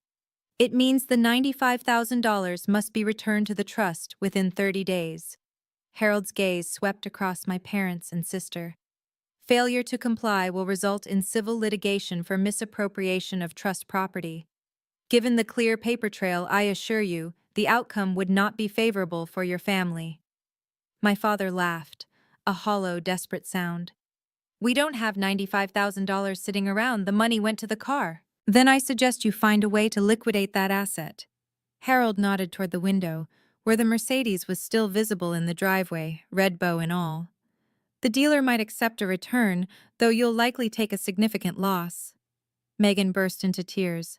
My car? You're taking my car? I'm not taking anything, Miss Thompson. I'm simply explaining the legal consequences of your family's choices. I watched Megan look to Daniel for support, but he had already stepped away from her, his expression carefully neutral. His father was whispering something in his ear, and neither of them looked sympathetic. Additionally, Harold added, Eleanor has asked me to inform you that your living arrangement in this house will be formally restructured. You may continue to reside here temporarily, but a proper lease agreement will be required. A lease? My mother's voice was barely audible. In the house we've lived in for 10 years? In the house, Harold corrected gently, that you never owned.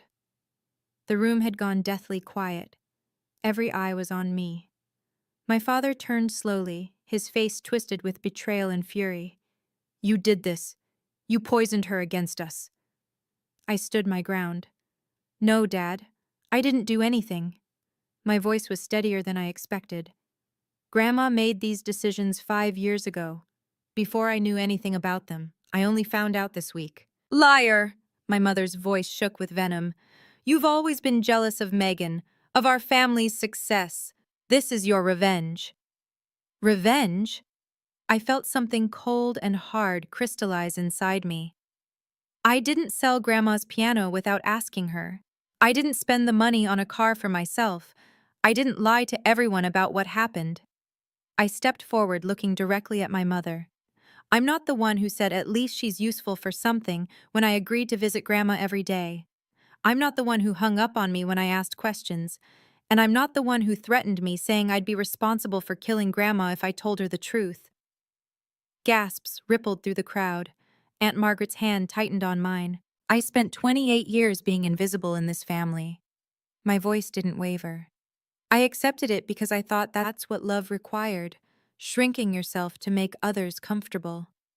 I looked at my father, at my mother, at Megan still crying over her doomed Mercedes. But Grandma taught me something different. She taught me that loving yourself means standing up for what's right, even when it costs you everything. I took a breath. So here's what I want you to understand. I'm not apologizing anymore. I'm not staying silent anymore, and I'm done pretending everything is fine when it isn't. The room was absolutely still. After the crowd began to disperse, slowly, awkwardly, with whispered goodbyes and avoided eye contact, Harold pulled me aside. Annabelle, we need to discuss next steps. I nodded, still feeling surreal, like I was watching myself from outside my body.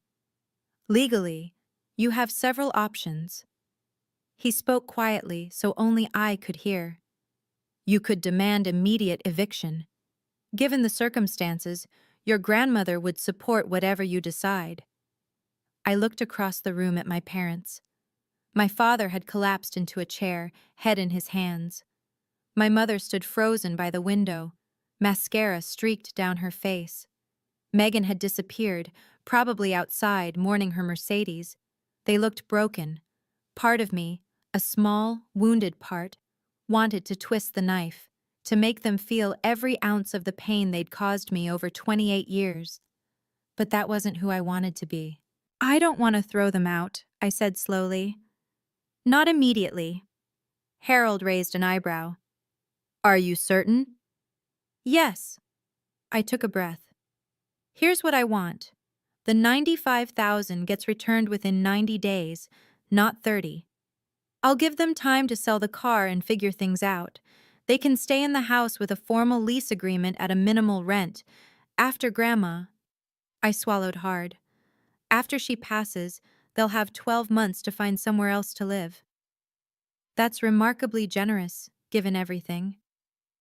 Maybe. I met his eyes. But I'm not doing this to punish them.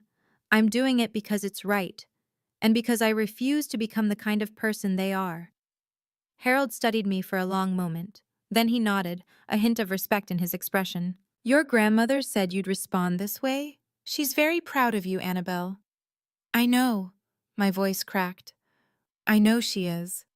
The agreement was drafted right there on the dining room table, witnessed by Aunt Margaret and two of the remaining guests. My father signed without looking at me. My mother's hand shook so badly she could barely hold the pen.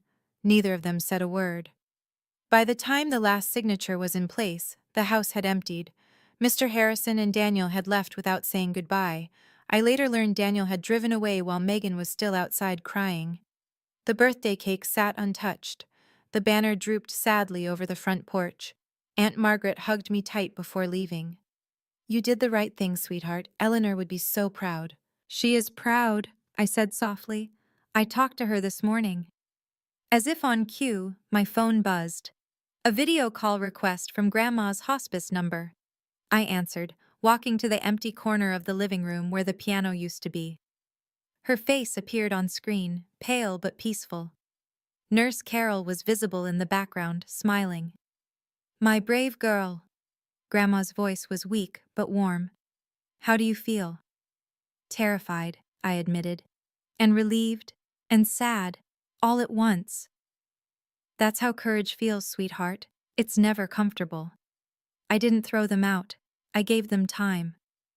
I know. Harold texted me. Her eyes glistened. You're a better person than they deserve, Annabelle. But that's why I chose you. I pressed my hand against the screen, wishing I could hold her hand instead. Thank you, Grandma, for everything, for protecting me. Don't thank me. She smiled, but it was tinged with sorrow. Just live well. Play music. Be happy.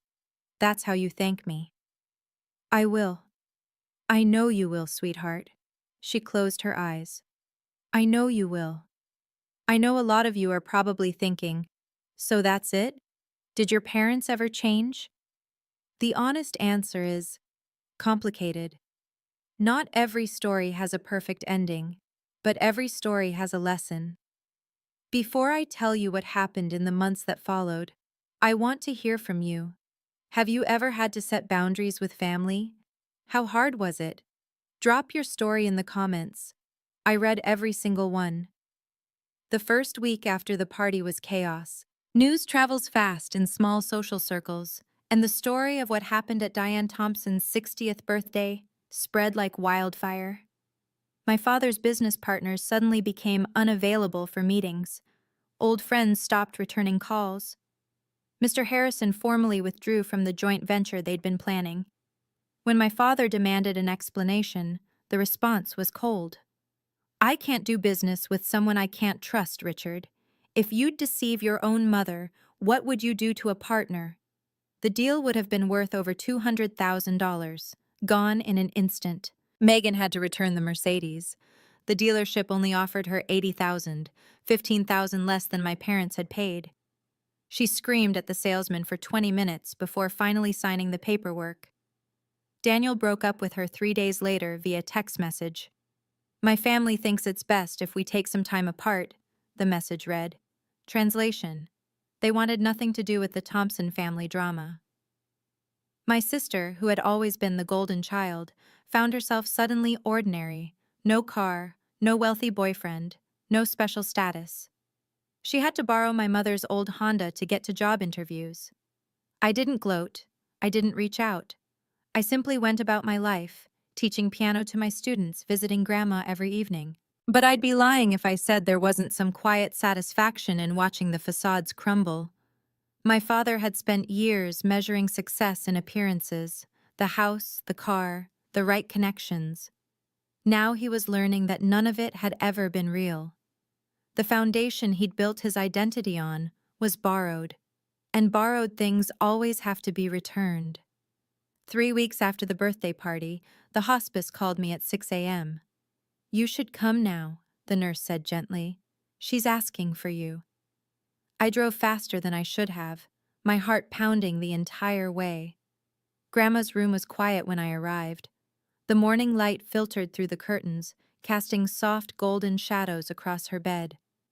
Her breathing was shallow, her face paper-thin, but her eyes were open, and when she saw me, she smiled. My Annabelle. Her voice was barely a whisper. Come sit with me. I took her hand. It felt so fragile, like holding a bird. I have something to tell you, she said slowly. Something I should have said years ago. What is it, Grandma? I'm sorry. I blinked. Sorry? For what? For not acting sooner. A tear slipped down her cheek. I watched how they treated you, year after year. I kept hoping Richard would change, that Diane would see your value. I made excuses because I didn't want to believe my own son could be so... She trailed off. It's not your fault, I said, my own tears falling now. Maybe not entirely, but I could have done more. I could have protected you earlier, instead of waiting until I was dying. She squeezed my hand weakly. I'm sorry, sweetheart. You deserved better. You gave me everything that mattered, I said fiercely. Music, love, the knowledge that I was worth something. That's more than they ever gave me. She smiled, and for a moment she looked like the grandmother I remembered from childhood, strong, radiant, full of life. I'm so proud of you, Annabelle. You have a good heart, but you finally learned to guard it. You taught me that. Then I did something right. Her eyes fluttered closed. I'm tired now, sweetheart. Stay with me? Always. Grandma Eleanor passed away that evening, peacefully, with my hand in hers. The funeral was held 5 days later at the small church she'd attended for 50 years. Per her wishes, it was simple. No elaborate flowers, no ostentatious displays. Just music, memories, and the people who truly loved her. I played the piano during the service. Not the Steinway, that was gone, but a modest upright that the church had owned for decades. I played Chopin's Nocturne in E-flat major, the first piece Grandma ever taught me. The church was half full. Aunt Margaret sat in the front row, tissues clutched in her hand. Grandma's friends from her performing days filled several pews. White-haired women who remembered when Eleanor Whitmore had been a name that meant something in the classical music world. My parents sat in the back. They didn't approach me before the service, or during, or after. My mother wore dark sunglasses that hid her eyes. My father stared straight ahead like a man attending his own sentencing. Megan wasn't there at all. Too emotionally fragile, my mother explained to someone who asked. I delivered the eulogy. I spoke about Grandma's music, her wisdom, her quiet strength. I spoke about how she'd taught me that love wasn't about grand gestures. It was about showing up, day after day, and choosing to see someone for who they really were. I didn't mention the drama. The funeral wasn't the place. After the service, my father started walking toward me. I saw him hesitate, take a step, then stop when my mother grabbed his arm and pulled him away. He never made it across the room. Maybe he wanted to apologize, maybe not. I'll never know. But I'd already made peace with the fact that some apologies never come, and some aren't needed anymore. 6 months later, I moved into Grandma's house. It felt strange at first, walking through rooms filled with her presence, sleeping in the guest bedroom I'd known since childhood. But slowly, it began to feel like home. I used part of the returned money to buy a new piano, not a Steinway, those cost far more than $95,000, but a beautiful Yamaha Grand that filled the corner where Grandma's piano had once stood. Different, but meaningful in its own way. A new beginning. I started teaching private lessons on weekends. My first student was Aunt Margaret's granddaughter, Sophie, 8 years old, bright-eyed, with the same impatient energy I'd had at her age. When she played her first complete scale, I cried. My parents moved out 2 months after Grandma's death. They didn't wait the full 12 months I'd offered. They said they couldn't live somewhere with so many painful memories. I think they just couldn't stand the reminder of what they'd lost. They bought a small condo across town. My father's business was struggling, scaled down to half its former size. My mother joined a different social club, one where people didn't know the family's history. We didn't speak. Not out of anger exactly, just distance. Some gaps are too wide to bridge. But I wasn't bitter. Bitterness is exhausting, and I had a life to build. In the evenings, I'd sit at the piano and play until the stars came out. Sometimes Chopin, sometimes Bach, sometimes just improvised melodies that went nowhere and everywhere. Grandma's presence lingered in those moments, in the smell of lavender from the garden she'd planted, in the creak of the old floorboards, in the way the light fell through the windows at sunset. She was gone, but she was everywhere, and I was finally free. 8 months after the funeral, my phone rang. Megan. I stared at the screen for 3 rings before answering. Anna? Her voice sounded different, smaller, less certain. Megan. Silence stretched between us, 28 years of sisterhood reduced to awkward pauses. I'm not calling to ask for anything, she said finally. I wanted to say something. Okay. I've been thinking a lot. About everything that happened. About how I acted. She took a shaky breath. I was so angry at first. At you, at Grandma, at everyone. I thought you'd stolen something from me. And now? Now? Another pause. Now I'm working at a marketing firm, entry level. I ride the bus because I can't afford a car, and I've started going to therapy. I didn't respond. I just listened. My therapist says I have a lot of unpacking to do. About Mom and Dad, about how I was raised, about why I thought I deserved everything without earning it. She laughed, but it was hollow. Turns out, being the favorite isn't actually a gift. It's a trap. I'm glad you're working through it, I said carefully. I'm not asking you to forgive me. Her voice cracked. I don't deserve that. I just wanted you to know that I understand now. Why you did what you did. Why Grandma did what she did. Grandma loved you too, Megan. She just couldn't reward behavior that hurt other people. I know. A sniffle. I know that now.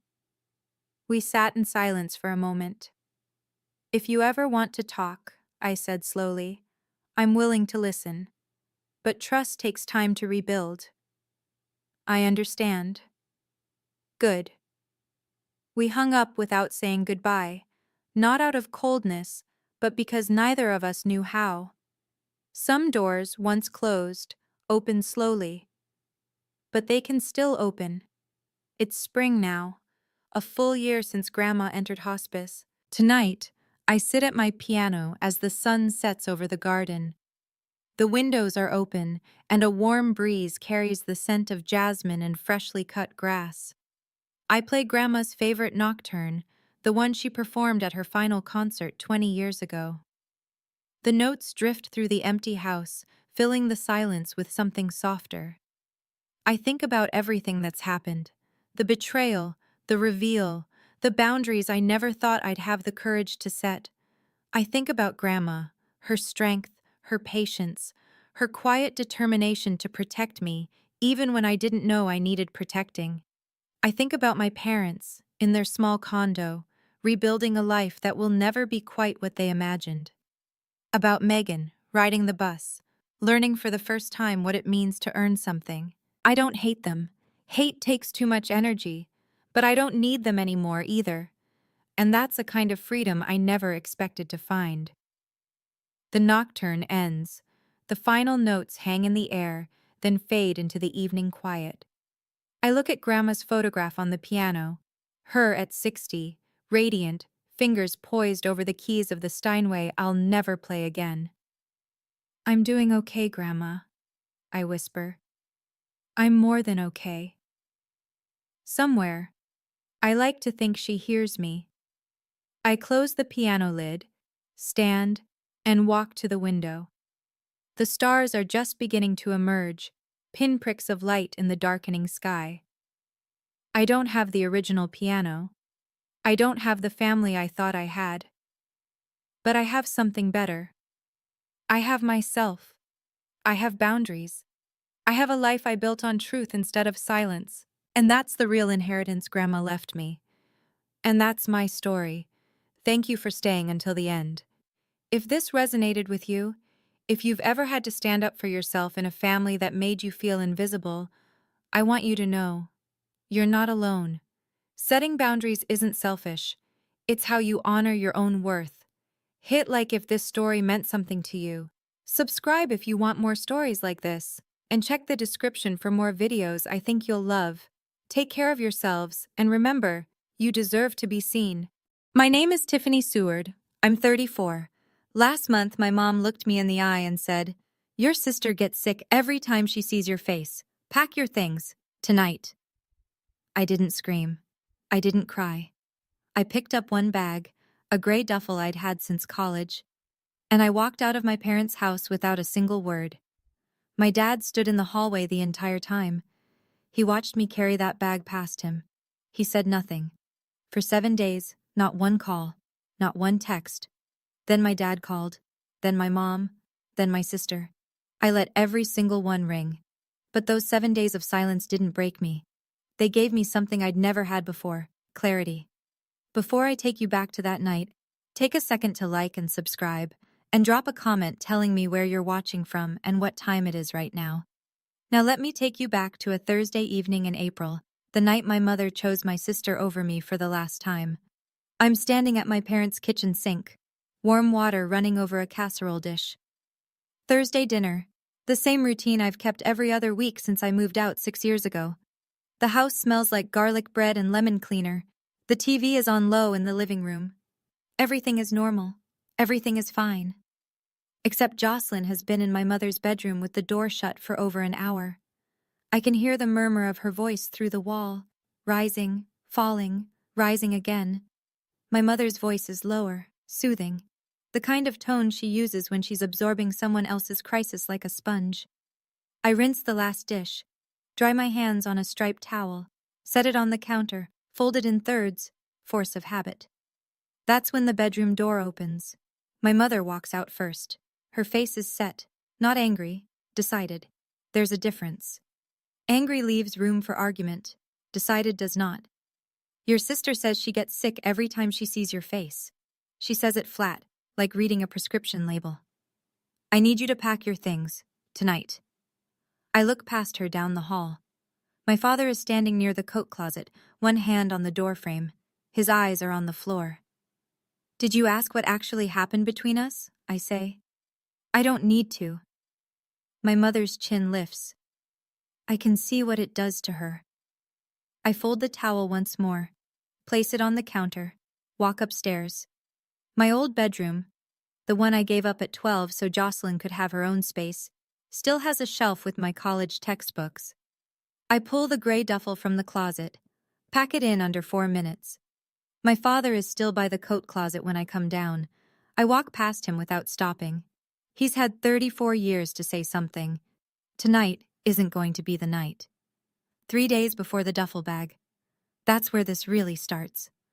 I'm sitting at my parents' dining table with my laptop open, helping my dad reconcile a bank statement, something I do once a month because numbers make him nervous. That's when I see it. A credit card charge. Then another. Then 14 more.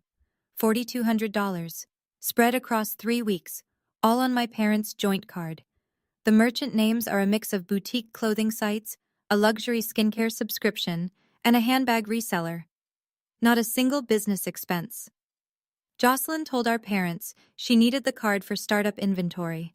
Her online boutique, the third business idea in 2 years. I don't bring it up to start a fight. I bring it up because my father is 64 and retired on a fixed income, and $4,200 is not nothing. Jocelyn, I say at dinner that night, keeping my voice level, these charges don't match any wholesale supplier I can find. She doesn't blink. You went through my purchases? Dad asked me to reconcile the statement. They're right there. Her fork goes down. Her eyes go wet. Not slowly, like a switch. You always do this. You always have to make me look bad. I'm not making you look like anything. The receipts are... I can't do this. She pushes back from the table. Her chair scrapes the floor. You have no idea how hard I'm trying and all you do is judge. She's up. She's down the hall. The bedroom door shuts, and then my mother is standing, her napkin crumpling in her fist, staring at me like I just set the table on fire. She didn't yell back. She didn't need to. Jocelyn's weapon was never volume. It was tears. I need you to understand something. That night wasn't an earthquake. It was just the latest tremor in a pattern that started when I was 12 years old. That was the year my mother told me to move my things to the basement. Jocelyn was 8 and needed her own room to develop her creativity. I didn't argue.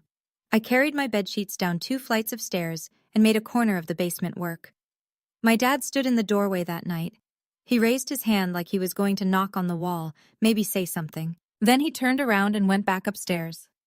When I was 22, I graduated summa cum laude from Virginia Tech.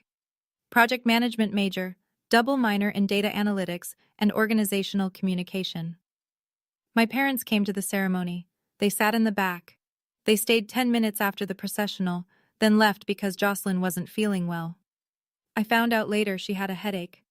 At 28, I got promoted to senior project manager at Lockwell Infrastructure, the youngest in the company's history.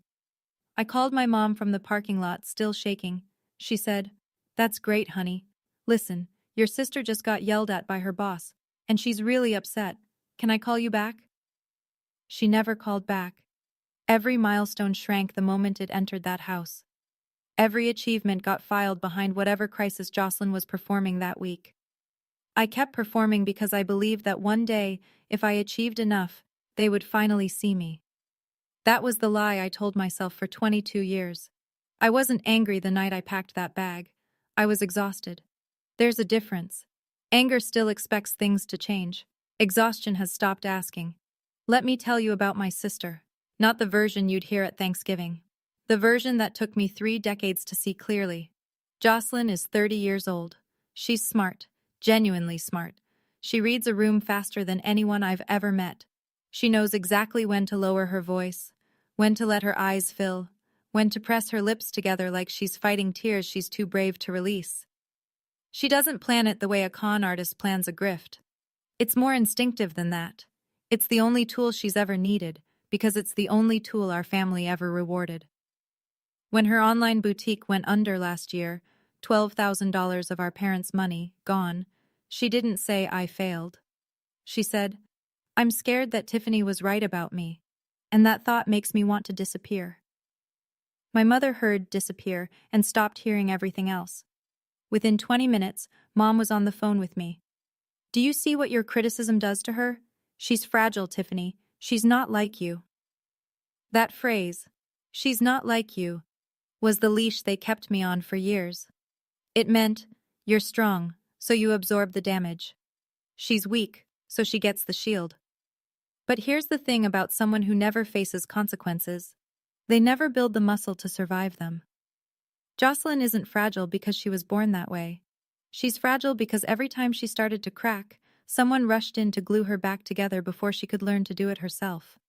And as long as I stayed in this family's orbit, she always had someone to perform against.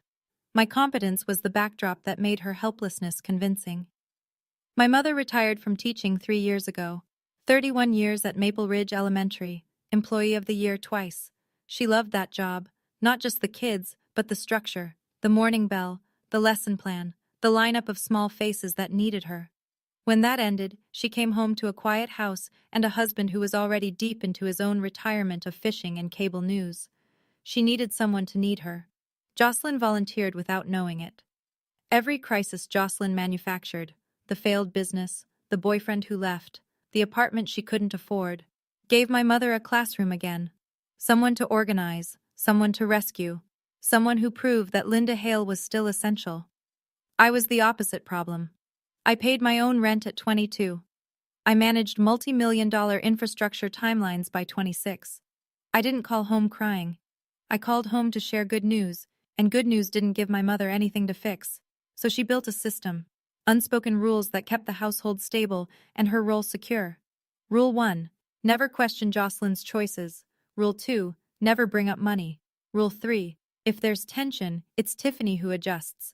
Because Tiffany can handle it. Because Tiffany is strong. I used to wear that label like a badge. Strong, reliable, the one who doesn't crack.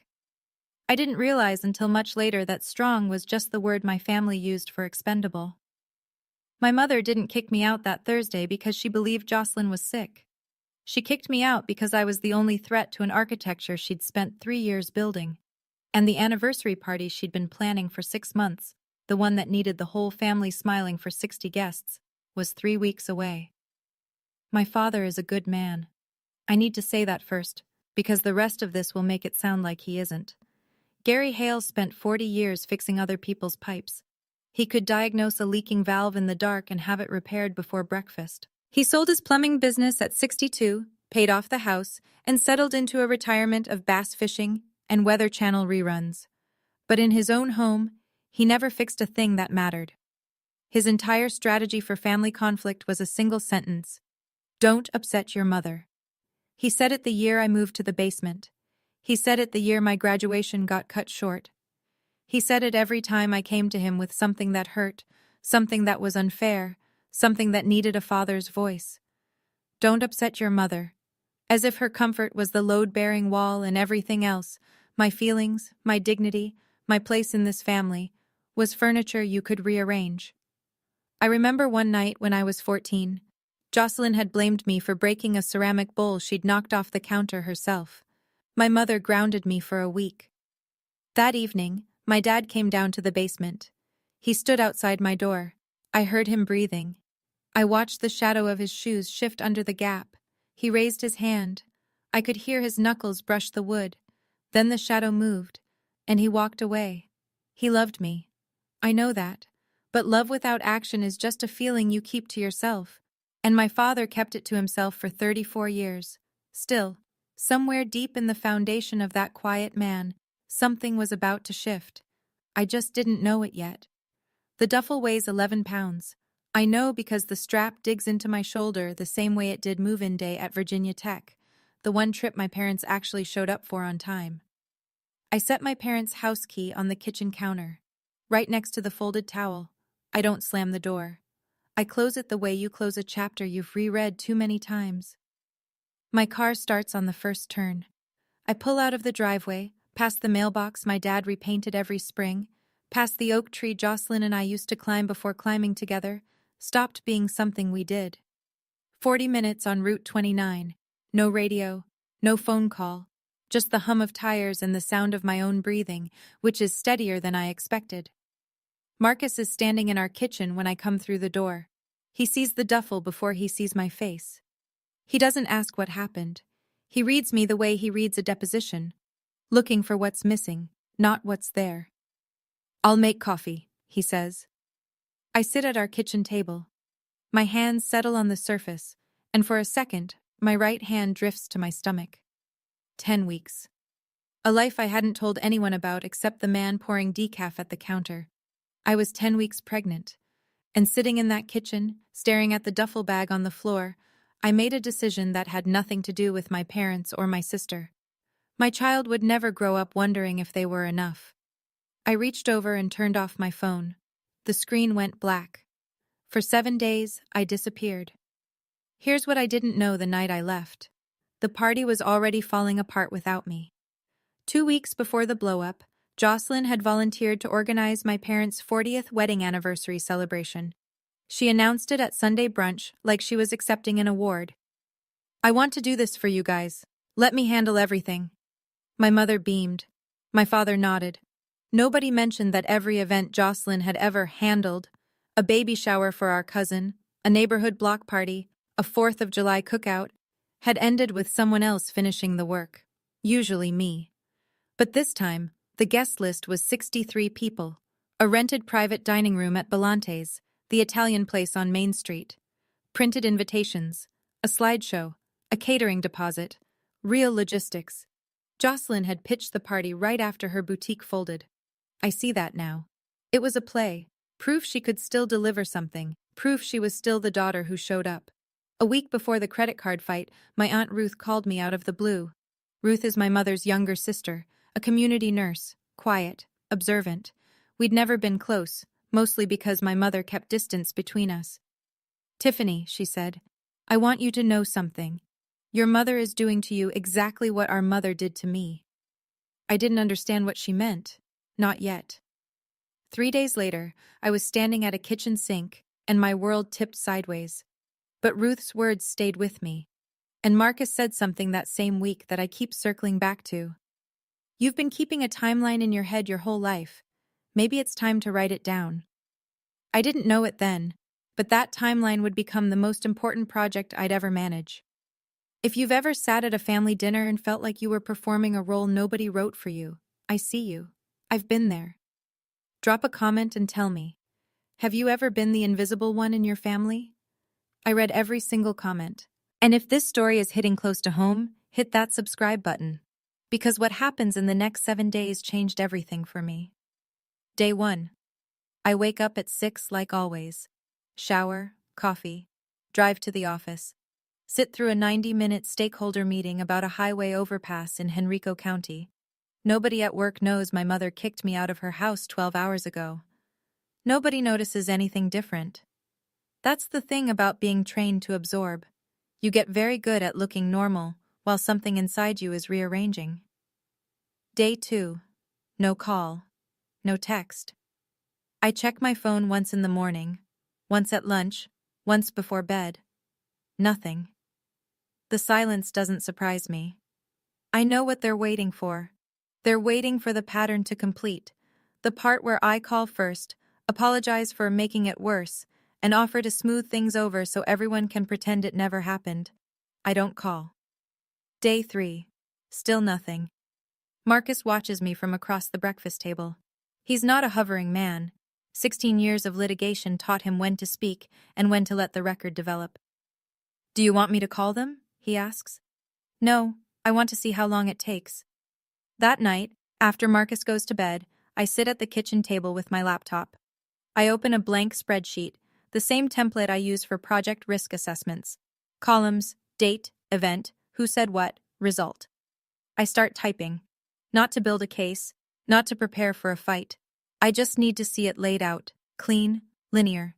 The way I see everything else in my professional life. 3 days, not a single call, not even from my father. That silence told me more than 34 years of conversations ever did. They weren't worried about me. They were waiting for me to come back and play my part. Day 4. My phone buzzes at 11:47 a.m. Dad. For a moment, I almost let it ring. But something in me, that 12-year-old girl watching the shadow of her father's shoes shift under the door, still answers when he calls. "Hey, Tiff." His voice is careful. The voice he uses when he's measuring twice before cutting.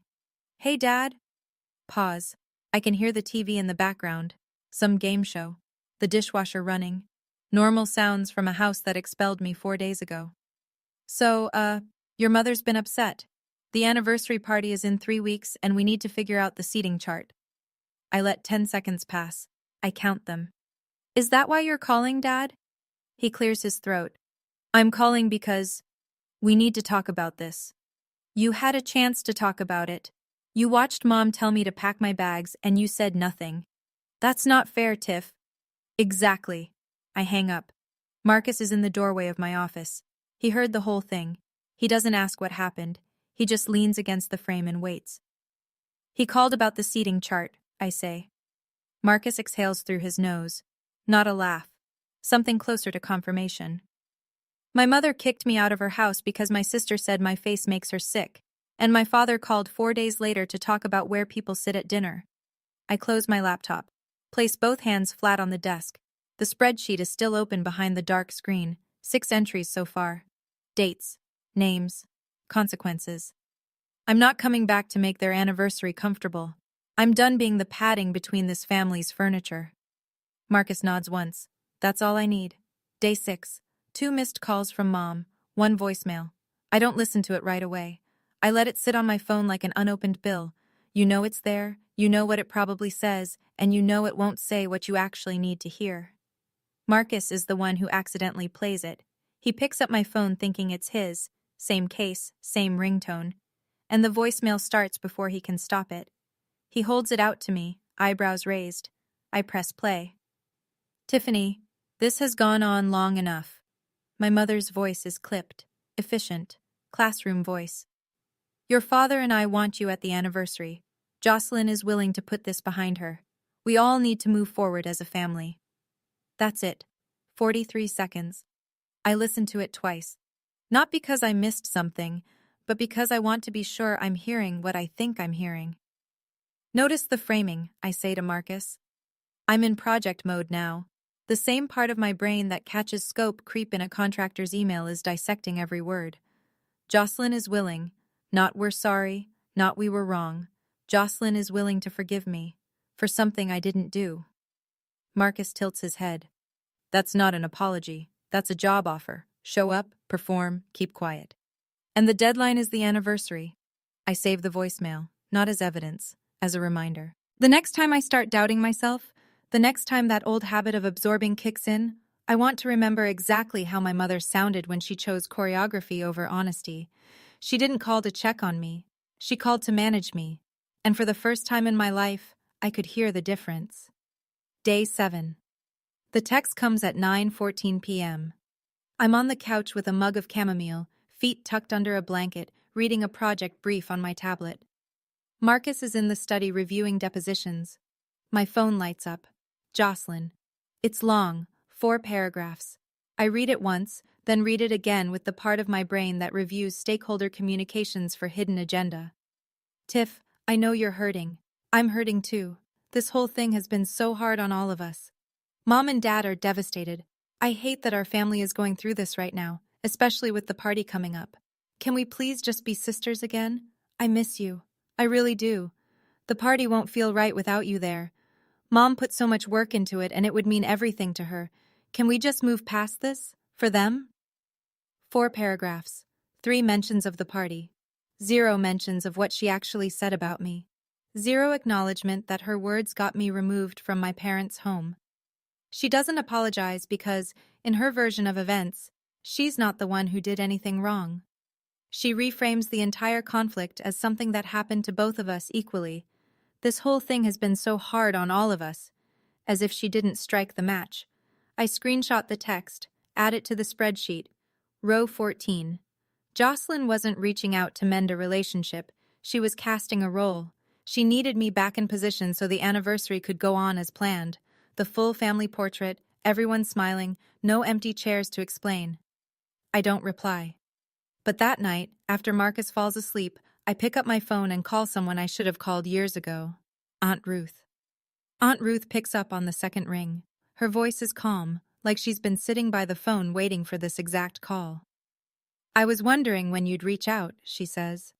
Ruth is 58, a community nurse in Charlottesville, the kind of woman who takes your blood pressure while telling you a story about her garden, Steady hands, warm tone, nothing wasted.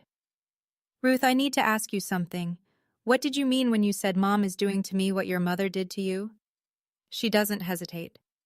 Your grandmother had 2 daughters, Linda and me. Linda was the one who got the new shoes, the first choice of bedroom, the praise at the dinner table. I was the quiet one, the responsible one, the one who was told to keep the peace. I close my eyes. I know this script. I've been living it. Your mother didn't invent this, Tiffany. She inherited it. She was the favorite, and she learned that families work by picking one child to protect and one to sacrifice. When she had daughters of her own, she did what she knew. Why didn't you say something sooner? I tried. 15 years ago. Your mother cut me off for 5 years, called me jealous, told your father I was trying to cause problems. We only reconnected because I stopped pushing. Ruth's voice drops. The difference between me and you is that I waited too long. I let 30 years pass before I stood in front of a mirror and said, "This wasn't my fault." Don't make that mistake, Tiffany. I'm quiet for a long time. Then she says one more thing. If you're going to that party, don't go alone, and don't go empty-handed. I didn't understand what she meant. Not yet. The invitation arrives by mail. Cream-colored cardstock, gold foil lettering. The kind of stationery that costs more per sheet than some people spend on lunch. You are warmly invited to celebrate 40 years of love, Gary and Linda Hale. My name and Marcus's are written on the inner envelope in Jocelyn's handwriting. I recognize the looping J she always uses for capital letters, the way she dots her I's with little circles instead of points. Tucked inside is a note from my mother, written on her personal stationery, the lavender set she's used since I was in high school.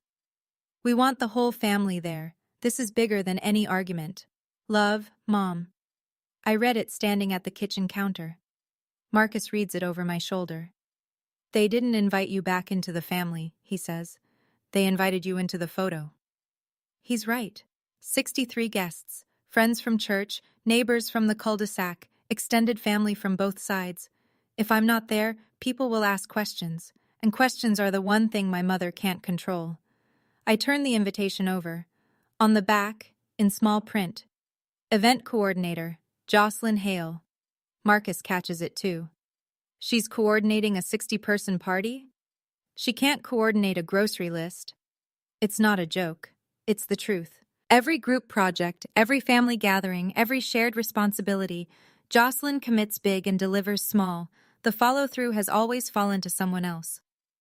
I set the invitation on the fridge with a magnet, not because I've decided to go, because I want to look at it every morning and ask myself the same question: what am I walking into, and why? 2 weeks until the party. The clock is ticking for everyone, especially Jocelyn. Ruth keeps me updated. Not out of gossip. She's been invited to the party too, and she watches the way a nurse watches a patient whose vitals are shifting. Jocelyn's in over her head, Ruth tells me on a Tuesday evening phone call. She booked a caterer, then found out she went $1,500 over budget. Your mother approved the overage without blinking. Your father asked where the money was coming from. First real argument they've had in months. I can picture it. Dad standing in the kitchen, reading glasses pushed up on his forehead, holding a catering invoice like it's a plumbing estimate gone wrong. She also called your cousin Megan to help with decorations, Ruth continues. Megan said no. Apparently Jocelyn promised to help with Megan's baby shower last spring and backed out the day before. What about the slideshow? She asked your mother to pick the photos. Linda spent 2 days going through albums. I don't say anything for a long moment. Ruth fills the silence. She's drowning, Tiff. She's been swimming in the shallow end her whole life, and now she's in the deep water. I think about that image, the shallow end. Every time Jocelyn struggled, even a little, someone lifted her out before she could learn to float. And now the water's at her chin, and she's looking for the next hand to grab. For the first time in my life, I don't feel the pull to be that hand. How are you doing, honey? Ruth asks, her nurse voice, checking vitals. I'm okay. I'm thinking. Good, that's good. For the first time, the spotlight Jocelyn always craved was burning her, and no one was stepping in to adjust the lights. The calls start on a Wednesday, not from my parents, from the outer ring. Aunt Helen, my mother's older sister, calls first. Helen lives in Roanoke and visits twice a year, Christmas and someone's crisis. Tiffany, honey, your mother is heartbroken. Can't you just come to the party and be the bigger person? I've heard that phrase my entire life. Be the bigger person. It's family code for absorb the damage so the rest of us don't have to look at it. Aunt Helen, did Mom tell you what she said to me? Pause. She said you two had a disagreement. She told me to pack my things and leave her house because Jocelyn said looking at me makes her sick. Longer pause. Well, I'm sure there's more to the story. Ask Mom what happened that night. Then call me back. Helen doesn't call back. 2 days later, my cousin Derek texts. Derek is my father's nephew, 2 years older than me, an accountant in Richmond. We're not close, but we exchange Christmas cards. Family is family, Tiff. Don't let pride ruin this. I type 3 different replies, delete each one. Finally, I send nothing. Derek doesn't know the story. He knows Linda's version of the story. Whatever version makes a missing daughter sound like a choice instead of a consequence. By Friday, 2 more relatives have reached out. Same script. Nobody asks what happened. Nobody asks if I'm okay. They all ask the same thing. Can you come to the party so everything looks normal? Nobody called back. Because nobody wanted to know. They just wanted the performance to resume. The comfortable, familiar production where everyone plays their role and nobody examines the script. Saturday morning. Marcus takes his coffee to the study. I take mine to the kitchen table and open the spreadsheet. 37 rows now. 12 years of data. Dates. Events. Who said what? What happened next? I'm not building a legal case. I don't need one. I'm doing something I should have done a long time ago. Looking at my family the way I look at a project that's gone off the rails. In project management, when a deliverable keeps failing, you don't just fix the latest failure. You trace the pattern. You find the recurring variable. You map the dependency chain until you see where the system breaks every single time. The system breaks here. Jocelyn fails. Jocelyn cries. Mom reassigns blame to me. I absorb it. Jocelyn is shielded. Cycle resets. It repeats roughly twice a year and has for over a decade. The data doesn't lie. The data never lies. I scroll through the family group chat. Still on my phone. Nothing deleted. The messages are ordinary on the surface. Birthday wishes, Thanksgiving logistics. But every few months, there's a cluster. Jocelyn's name in distress, my mother's name in defense, my name in silence. Marcus walks in, refills his mug, and looks over my shoulder. He reads for a long minute. This isn't a family, he says. This is a project with a broken scope. I close the laptop. Not because I'm done, because I know enough. I have the timeline. I have the pattern. But I still don't have a plan. I don't know what I'm going to do with this clarity, or whether it matters, or whether speaking up will change anything at all. Then Ruth calls again, and everything shifts. I want to pause here for a second. If you're still watching, it means this story is resonating, and I'm grateful for that. Right now, I'm staring at a spreadsheet that maps 12 years of a pattern I couldn't see while I was living inside it. If you've ever had that moment where you finally stepped back and saw the whole picture for the first time, tell me about it in the comments. And hit that like button if you want to see what happens at that anniversary party. Ruth doesn't bother with small talk. She opens with, I'm coming to the party, and I think you should come too. I set down my pen. Why? Because your mother has been telling people you're having marriage problems. That's why you haven't been around. The kitchen goes quiet. Even the hum of the refrigerator seems to pull back.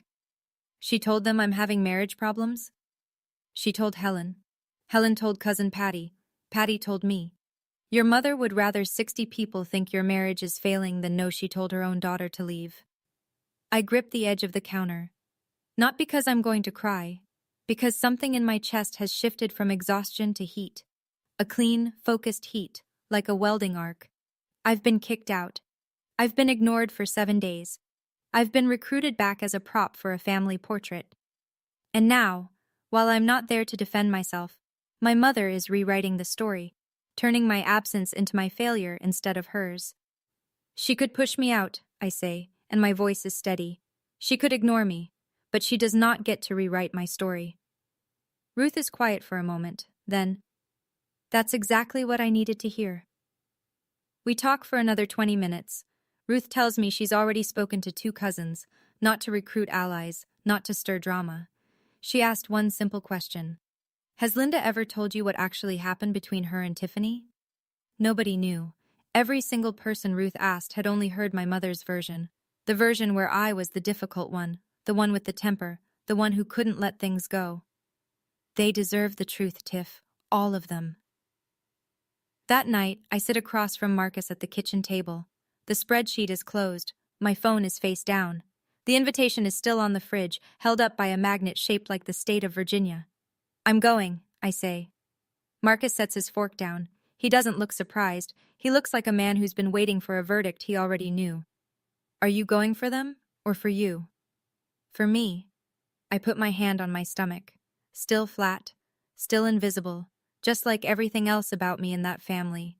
And for the person I'm carrying, I refuse to pass this pattern down to another generation. Marcus nods. He doesn't try to talk me out of it. He doesn't try to plan it for me. He just says, "What do you need?" I need you there, and I need Ruth there, and I need to walk in knowing exactly what I'm going to say if the moment comes. If the moment comes, or when, I think about that. I won't force it, but if Jocelyn performs, if she stands up in front of 60 people and rewrites history one more time, I'm not sitting there and smiling. I call Ruth that evening. She picks up before the second ring. I'm coming to the party. Good. I'll be at the table near the door. You'll see me. I don't write a speech. I don't rehearse in front of a mirror. I've spent my whole career walking into rooms full of contractors, engineers, and city officials and laying out the facts under pressure. I know how to speak clearly when the room doesn't want to hear it. I just need the facts. And I've had those memorized since I was 12. 5 days before the party, Jocelyn calls. Not a text this time. A call. Her voice is different. The softness is gone. She sounds like someone reading from a checklist. Sharp, impatient, managing. Mom needs you there, Tiffany. You owe her that. Oh. That word lands heavier than she intends it to. I'll be there, I say. Nothing else. Silence on the line. Then, wait, you will? I said I'll be there. Oh. A beat. Okay. Good. That's good. She wasn't expecting that.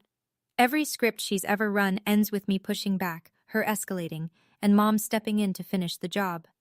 I just skipped 3 acts, and she doesn't know what to do with the space. What time should we? I'll handle my own arrival, Jocelyn. She hangs up. I can feel the confusion through the deadline. Meanwhile, Ruth has been doing her own quiet work. Not campaigning, not gossiping, just asking a single question to a handful of family members. Did Linda ever tell you what actually happened? Not one of them had the full story. Uncle Ray, my father's older brother, a retired postmaster with no tolerance for nonsense, told Ruth flat out. Linda said Tiffany was going through a rough patch. That's all we ever heard. A rough patch. That's what my mother called getting thrown out of her house at 10 o'clock on a Thursday night. Ruth didn't correct anyone. She didn't give them her version. She just planted the question and let it sit, like a seed in a crack in the sidewalk, small enough to ignore, strong enough to grow. Jocelyn wanted me at that party. She just didn't want me there with my voice. Saturday, the morning of the party. I stand in front of the bathroom mirror at 7 a.m. My reflection looks the same as it has every other morning this month. Same jawline, same tired eyes, same faint crease between my brows that deepens when I'm working through a problem. But something behind the face is different, settled, like a building after the scaffolding comes down. I choose a charcoal blazer over a camel blouse, simple, clean. The kind of outfit I'd wear to a board presentation, professional enough to command attention, understated enough to let the words do the work. Marcus is already dressed. Navy suit, no tie. He hands me a glass of water and studies my face. You sure you want to do this? I've been sure for 7 days. I just needed 7 days to understand why I'm sure. We drive the 35 minutes to Belante's in near silence. Not tense silence. The kind of quiet that happens when 2 people have already said everything that needs saying and are now just watching the road unfold. The parking lot is already half full when we arrive. I recognize cars. Uncle Ray's green pickup, Aunt Helen's silver sedan, Cousin Megan's minivan. 63 people coming to celebrate 40 years of a marriage held together by routine and avoidance. Ruth is inside already. I spot her through the window, seated near the door, a glass of water in front of her, watching the room the way a nurse watches a waiting room. She catches my eye through the glass. One nod. I take a breath. Marcus opens the restaurant door. My mother sees me first.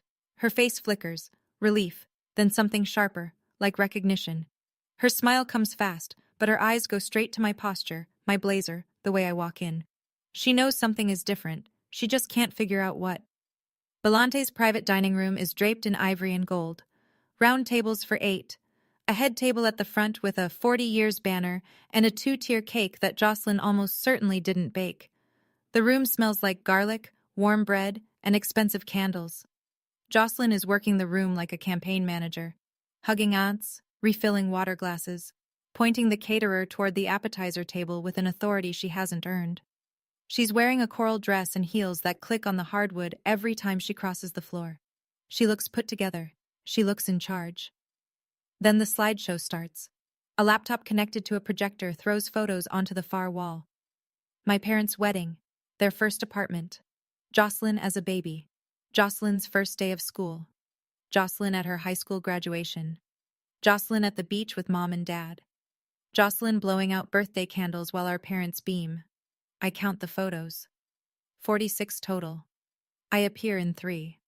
One is a wide family shot where I'm standing at the edge. One is me at age 6, half hidden behind my father's leg. The third cuts off at my shoulder. 46 photos. 3 with me in frame, none where I'm the subject. A few of the older relatives notice. Uncle Ray glances at me from across the room. His brow furrows. Cousin Megan tilts her head at the screen, then looks at me, then back at the screen. I sip my water. I smile at anyone who catches my eye. I am calm, and I am present, and I am watching everything. My mother steps to the front of the room. She thanks Jocelyn for putting this whole beautiful evening together. She doesn't mention my name. I wasn't waiting for the right moment. I was letting the moment build itself. Dessert plates are cleared. Jocelyn stands. Someone hands her the microphone. A wireless handheld, the kind they use for karaoke nights at Belante's. She smooths her dress, tucks a strand of hair behind her ear, smiles. I want to say a few words about the 2 most incredible people I know. The room settles. Phones go face down. 63 people give Jocelyn exactly what she's always wanted. Undivided attention. Mom and Dad, 40 years. That's not just a number. That's a lifetime of choosing each other every single day. And I want to thank you for always believing in me, even when things were hard. Her voice cracks. Practiced. Perfect. Even when not everyone in this family made it easy. Her eyes flick to me, just for a second, but enough for the people who are watching, and several are, to follow the glance. Uncle Ray shifts in his seat. Aunt Helen looks at her napkin. But family is about forgiveness, Jocelyn continues. And I'm so glad that my sister is here tonight, because it shows that we can move past anything. She raises her glass. The room follows. My mother dabs at her eyes with a cloth napkin. My father lifts his glass without looking at me. To Mom and Dad, to 40 more years, and to family. Messy, imperfect, beautiful family. The room clinks. Applause. Jocelyn sits down to hugs and shoulder squeezes, and my mother whispering something in her ear. I set my glass down, untouched. She just rewrote the entire narrative in front of 63 witnesses. She made herself the gracious forgiver.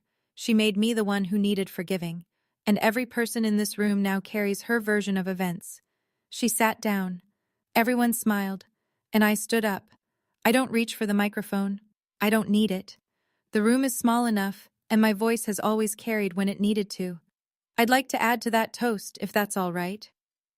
63 faces turn. My mother's hand freezes on Jocelyn's shoulder. My father's glass stops halfway to his lips. Jocelyn said family is about forgiveness. I agree. I keep my voice level. Project room steady. The same tone I use when a contractor misses a deadline and the room is full of people who don't want to hear it. But forgiveness requires honesty, and there's been very little honesty in this family for a very long time. The clinking stops. The last murmur dies. 3 weeks ago, my mother told me to pack my bags and leave her house. That night. No discussion, no questions, because Jocelyn told her that looking at my face makes her sick. A ripple moves through the room. Not sound. Movement. A cousin leaning forward, an uncle setting down his fork, Aunt Helen's hand going to her mouth. Nobody in this room was told that. Some of you were told I was having marriage problems. That's not true. My marriage is fine. I was removed from my parents' home because it was easier to remove me than to hold my sister accountable for $4,200 she charged to our parents' credit card on personal items she called business expenses. Jocelyn's face drains of color. My mother starts to stand. Tiffany, this is not the place. You chose the place, Mom. My voice doesn't rise. It doesn't need to. You chose a party with 60 people over a single honest conversation with your daughter. The room is silent. Not uncomfortable silent. Listening silent. I'm not here to ruin their anniversary. I'm here to tell the truth in a room that's only ever heard one version. I don't raise my voice. I don't point. I keep both hands at my sides, and I speak the way I speak in a project review. Calm, specific, dated. When I was 12, I was moved to the basement so Jocelyn could have her own room. When I was 22, my parents left my college graduation early because Jocelyn had a headache. When I was 28, I called my mother to share a promotion I'd worked 6 years for. She told me Jocelyn's boss had yelled at her and asked if she could call me back. She never did. I pause. Let the room absorb it. Every time Jocelyn struggled, I was blamed. Every time I succeeded, it was minimized. And every time I tried to talk about it, I was told I was too sensitive. Then Ruth stands. She doesn't rush it. She rises the way she does everything. Measured, deliberate, her nurse's calm filling the space. She's telling the truth. Ruth's voice is steady. I watched the same thing happen to me in this family 30 years ago. Our mother did it to Linda and me, and now Linda has done it to Tiffany and Jocelyn. The room turns to my mother. Linda's face is white. Her mouth opens, then closes. Her hand grips the edge of the table. My father stares at his plate. His jaw is tight. Uncle Ray speaks from the second table. His voice is low, direct. A retired postmaster who spent 40 years dealing in fax and zip codes. Is that true, Linda? You kicked her out? My mother doesn't answer. She looks at Jocelyn. Jocelyn looks at the floor. 63 people. One question. No answer. I didn't come here for revenge. I came here because 60 people in this room deserved to know who they were toasting. Jocelyn stands.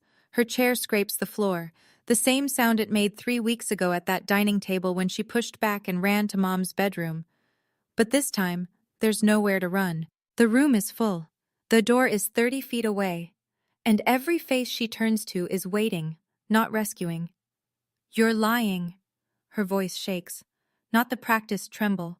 The real kind. The kind that comes when the ground you've been standing on turns out to be someone else's floor. You're always lying about me. Nobody nods. Nobody rushes in. Nobody says, let's all calm down. The room holds still. My mother tries. This is a family matter. We don't need to. Uncle Ray cuts in. His voice carries the way only a man who's spent decades behind a service counter can manage. Then why are 60 people here, Linda? Jocelyn's eyes sweep the room one more time. She's looking for the lifeline. The sympathetic face, the outstretched hand, the person who will say, "It's okay, honey," and fold her back into safety. She doesn't find it. She picks up her clutch from the table, walks toward the door. Her heels click on the hardwood, slower now, unsteady. She doesn't look back. My mother follows. The door swings shut behind them. I stay standing for another 3 seconds. Then I sit down. Marcus puts his hand on my knee under the table. Not a squeeze, just presence. My father is still in his chair. He hasn't moved. He hasn't followed my mother out. For 34 years, Gary Hale's instinct in every family crisis was to follow Linda's lead, close the door, and wait for the noise to stop. He stayed. And for the first time in 34 years, that meant something. Ruth finds them in the parking lot. I know because she tells me later, on the phone that night, after Marcus and I have driven home in the kind of silence that feels like decompression after a deep dive.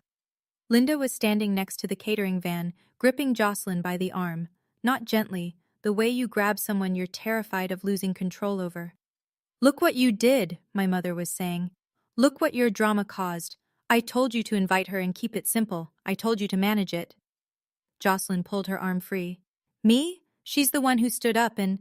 You told me she makes you sick. You gave her the ammunition. Ruth said she watched this for 10 seconds before stepping forward. She'd spent 30 years avoiding this conversation. Tonight she wasn't leaving without having it.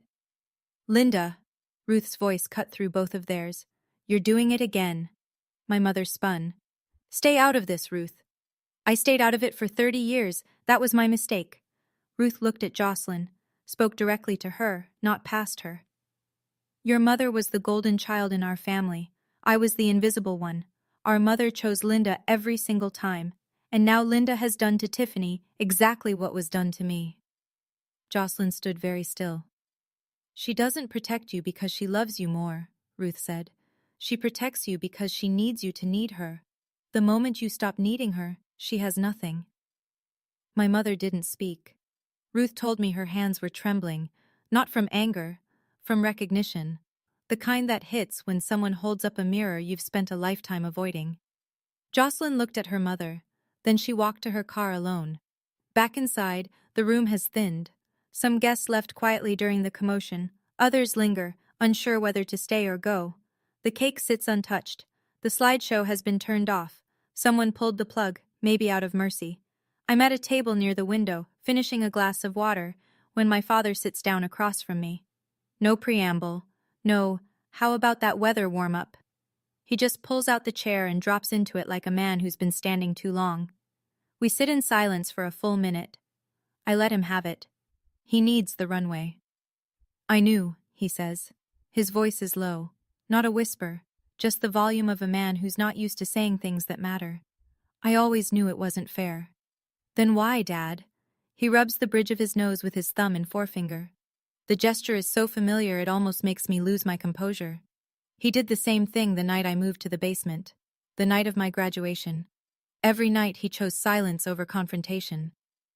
Because fighting your mother was harder than watching you hurt, and I chose the easier path every time.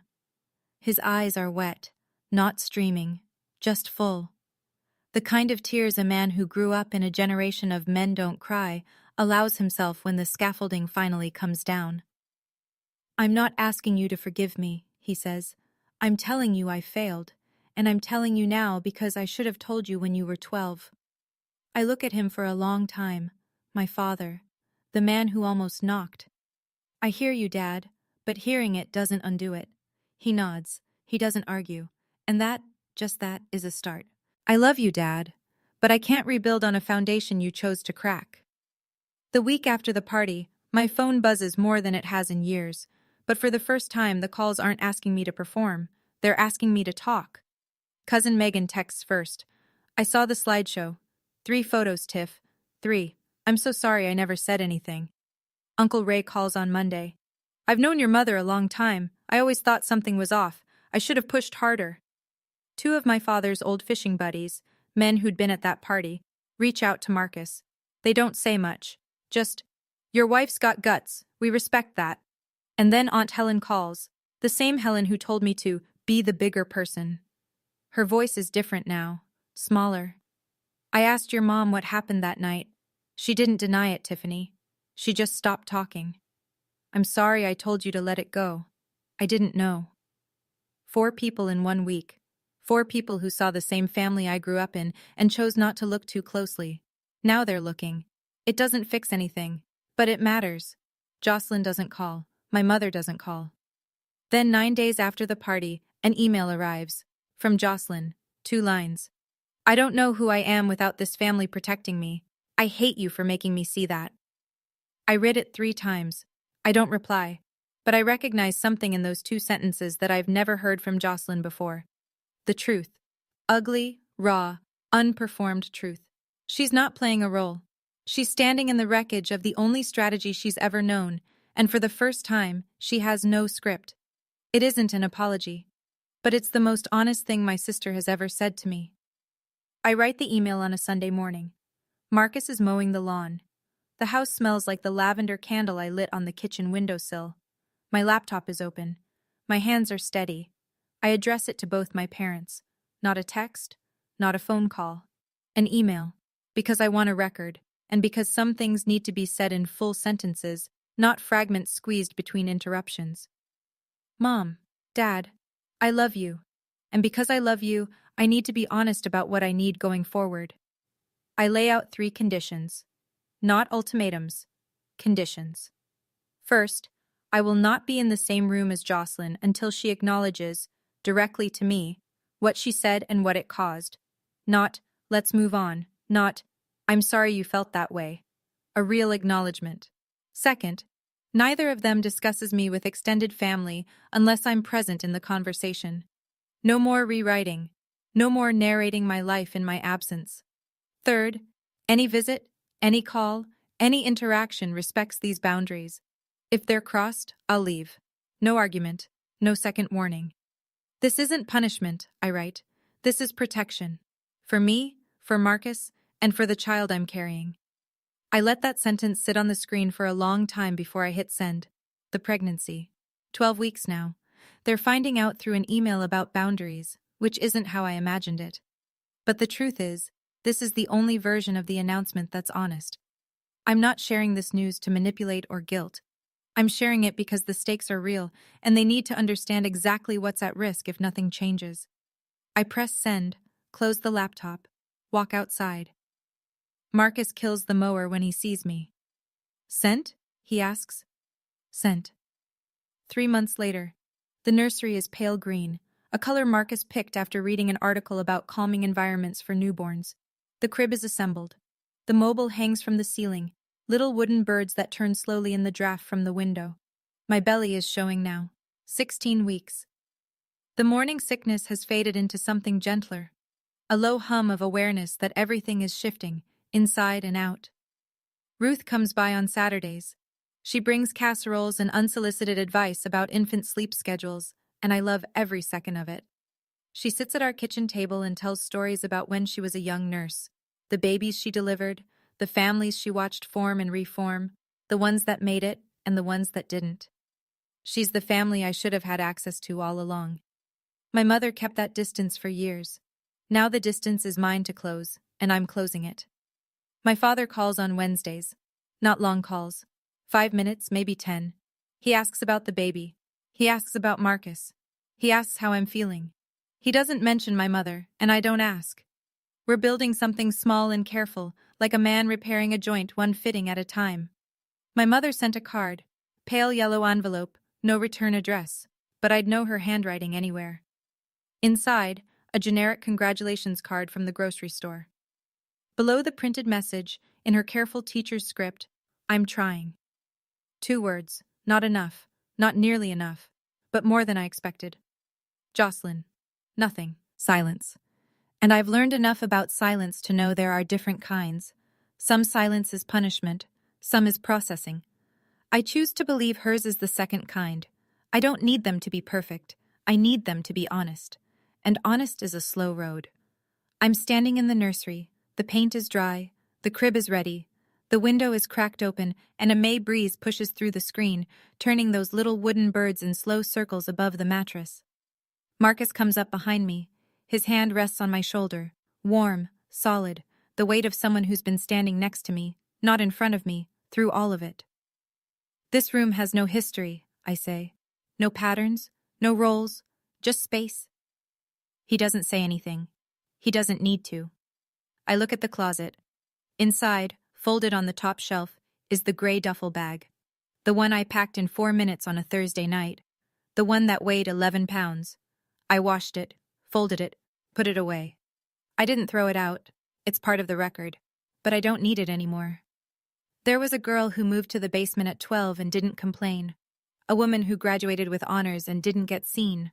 A daughter who called home with good news and got silence in return. She kept showing up. She kept earning. She kept believing that if she just did enough, they would finally look at her. She was enough all along. She just needed 7 days of silence to finally hear it. I picked up one bag and left without a word. But the woman who walked out that door is not the woman standing in this room. This room is for someone new. Someone who will never have to earn a place in her own family. Someone who will be seen, not because she performs, but because she exists. Endurance is not a family value.